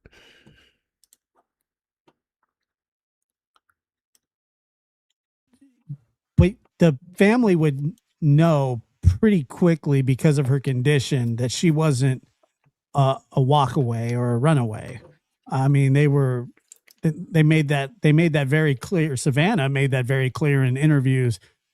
Nobody else has said that, but Savannah has made it very clear that on a good day she could get to the mailbox. It's a good day, right? So, if it were me and I came home, my grandmother was missing, I would say, and they say, well, is there a chance that she walked away? I would say no chance that she walked away because you know, my grandma also uses a walker, and you know, she doesn't make it more than 100, 200 feet by herself. Right. And the U.S. attorney covered that in line 19 and 20. They made sure to bring that point up to your point exactly where they say Nancy Guthrie is an 84-year-old woman with mobility issues. Yes, correct. That likely preclude her from walking long distances unassisted in the desert. So they're In the middle of the acknowledging night barefoot. in the middle of at 2:30 in the morning, okay, that she can't walk long distances without being assisted. They put it right there. It's in line 19 and 20 in this document. Okay. So basically, this explains now the sheriff on the first night going, well, you know, she's sharp as a tack, but she really can't go far. She can't go out too far. This makes sense now the second day in the second press conference where the sheriff even reiterates that even further. And now it makes sense when Savannah says she could barely go to the mailbox. So there's a specific point in time where Chris also, I wanted to bring this up. I forgot to talk about this tonight. There's a specific point in time when Chris brings up the fact that this person sent the ransom. They sent the ransom through, I can't remember how he phrased it, but they sent it through the news tip. What's it called? I can't remember the name for it. But they sent it through KVOA, I think, where you could send news tips. And at first, you know, I thought it was kind of odd, but there's really no other way I think you could reach out to a local news station without actually calling. But calling, I think there's a higher risk of leaving a trace rather than just sending them a tip. And I think he was questioning why it took them 2 days to follow up on that ransom. But I'm just going to assume that this news station may get a fair amount of these, and maybe they got a whole lot during that time, or they just don't check their tip information as often as we think, or as often as they should. I can't remember how he phrased the specific, you know, I don't know how he worded the tip part of it, but I think it's just simply, you know, news tips is what he was saying, how that ransom was sent through. And I think he was talking about the ones that were actually legitimate. And it makes sense now that the girlfriend that day, that morning, actually escorted her to the mailbox to get her mail. And now that when she disappears, this is not a walk away. This is not a walk away. Or is it a walk away?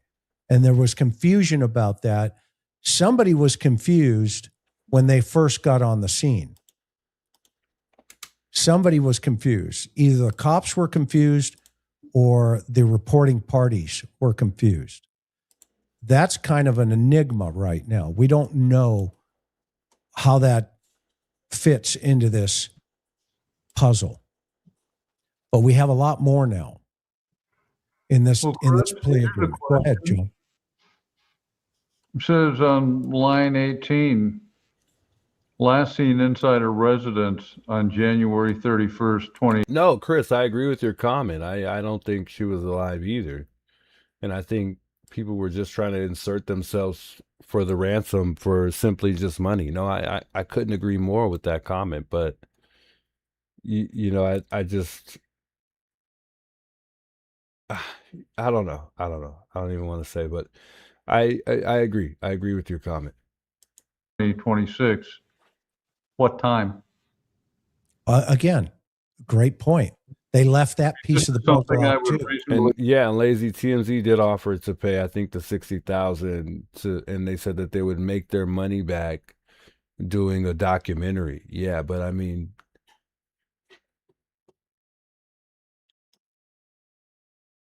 I don't know. I feel like he's already done enough to make a documentary at this point, and I feel like he's made enough money just telling us about these ransom notes. I mean, Harvey's probably told us about at least 6 different ransom letters that have been sent to TMZ, or not even specifically ransom letters. He's told us about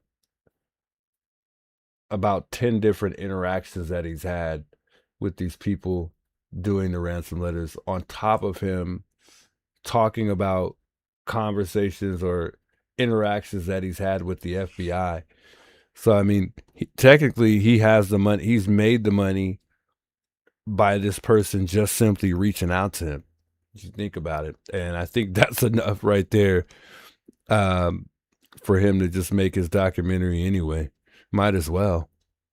Expect to see in an affidavit. But maybe Harvey meant that he wanted to get actual confidential information to make a documentary, because they're not going to give him that. Like, just make your own documentary, period. I don't understand why he needed that permission to make a documentary.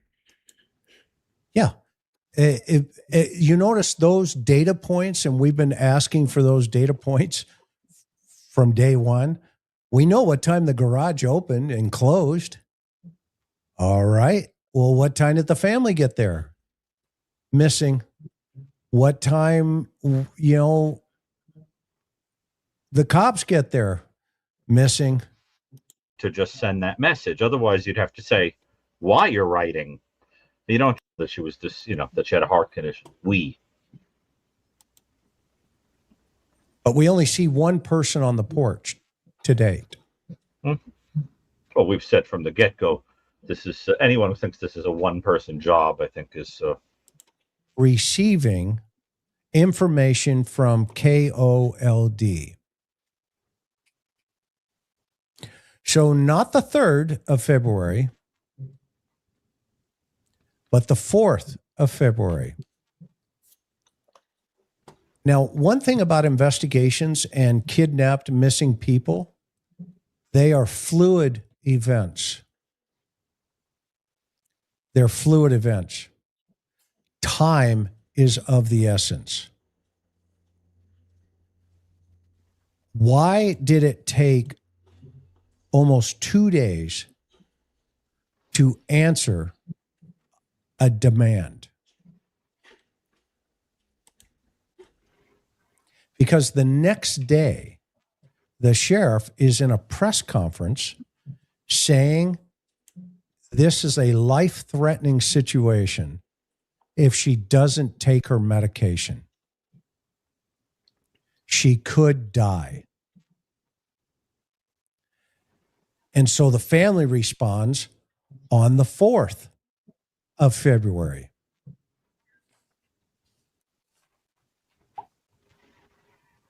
On or about February 4th, shortly after the February 2nd video was published, Annie Guthrie's daughter, Annie Guthrie, the daughter of Nancy Guthrie, and Tommaso Cioni, AG's husband, each receive a text message from a 760 phone number. So on the 4th, after the family puts out the video, all of a sudden these text messages show up.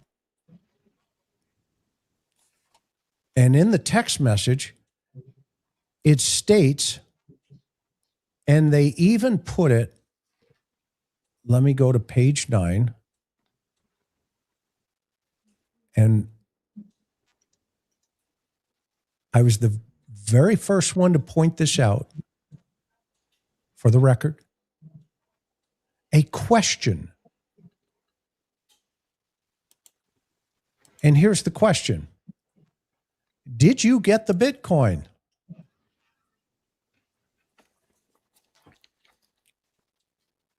Well, let's see. A couple of days before that, there's a ransom demand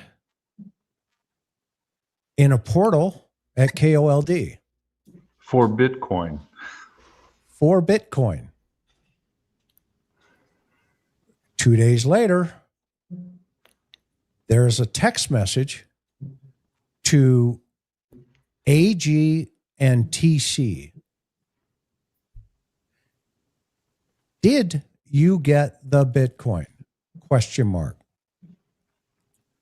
The next sentence, line 2 of this document in front of everybody. We're waiting on our end for the transaction. That sounds plural. Right.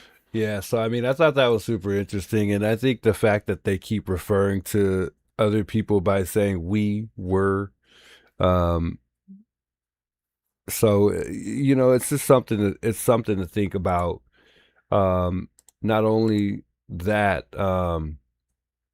you would think that, this is why it's questionable to me as well. You would think that his charges would be completely different if he was connected to the Guthrie case. However, when someone takes a plea deal, a lot of the times that's because they want to, like I said, they want to get out of doing, or taking the risk of doing more time. But this is a very, very big case. And I don't know, to me, it's questionable why they wouldn't have just simply charged him with the actual crimes that he committed. But then at the same time, I see this all the time where you have people say, oh, well, I'm crazy, or I did this because they find a good excuse to get lesser time, a lot less time. That's what I've seen based on my experience. I have a lot of friends that have went to jail for a lot of different things. And I've seen this not be successful, and I've also seen it be successful. And I would say a lot of the times it works when you tell the judge that you're crazy, and all it takes for you to write a letter to the judge. And I would only assume that he would have had to prove he was on drugs, which it seems like he was able to do that with him dropping and doing a drug test. So I don't know, but something to think about with Callella. I encourage everybody to not get too, excited about him knowing something about, Nancy or being tied to the case. We just don't know. And we just don't have enough information as of yet. Shouts to Chris. I mean, he brought a lot to our attention and gave us a lot to think about when it comes to Callella. And hopefully in time, things come out and it all comes to light. We just don't know yet. So I hate to move forward and act like I really think, he has something to do with it. I'm just going to keep sitting back and observing. I'm not going to get too excited and start telling everybody that I'm convinced that he has something to do with it. But due to whatever it was all presented to us amongst this specific, plea agreement, it's a lot to think about. That's for sure. Guys, I want to thank you guys all for chiming in with me tonight. I appreciate everybody coming out, showing some love, and just spending time with me. Most important here in the chat. And if you haven't subscribed, make sure to subscribe to the channel. It's been actually slow. I've been probably stuck on the same number for like a couple days. It's crazy. God bless you guys all. It's been a wonderful night. I thought everybody all forgot about me. I didn't even actually expect this many people to tune in tonight. I actually expected probably like less than what we have tonight. We're getting close to the weekend. But I'll be spending my time getting settled in my new place this weekend, so I'm probably not going to see you guys until Saturday, but I'll be on tomorrow. We just won't make it Friday night. I'm going to try my best to still go live on Friday night. Much love to those of you guys chiming in. I appreciate the love and support. I hope you guys all have a wonderful rest of your day and a great Thursday. I will see y'all in the next one, folks. It's your boy, the Juice, and I'm going to see y'all next time, guys. Yeah. We won't bow down. Yeah. Yeah. They shut the gate too fast. Call it peace, call it class. But I see who they wave through, and I see who they ask to move. Porch lights on the same old block, same old story, same old talk. If your skin says you don't belong, they can make a wrong look strong. But the fences don't define us, and the fear they feel will blind us. Every face they try to hide still stands right here tonight. Keep us out, keep us out, keep us out. We know what that is about. Keep us out, keep us out. We won't bow down. Keep us out, keep us out. Then pretend they don't rehearse, but the steps on every street carry more than whitewashed dreams. We belong where we stand, no permission in our hands. Yeah, and the silence won't protect you when the pattern keeps on showing. Every wall they build in pride makes the truth come back alive. Keep us out, keep us out, keep us out. We know what that is about. Keep us out, keep us out. We won't bow down, down, down, down, down. Keep us out, keep us out, keep us out. Your fear won't right the route. Keep us out, keep us out. We won't bow down, down, down, down, down, down, down. Let it crack, let it show. Every lie they try to grow, one by one, the voices rise.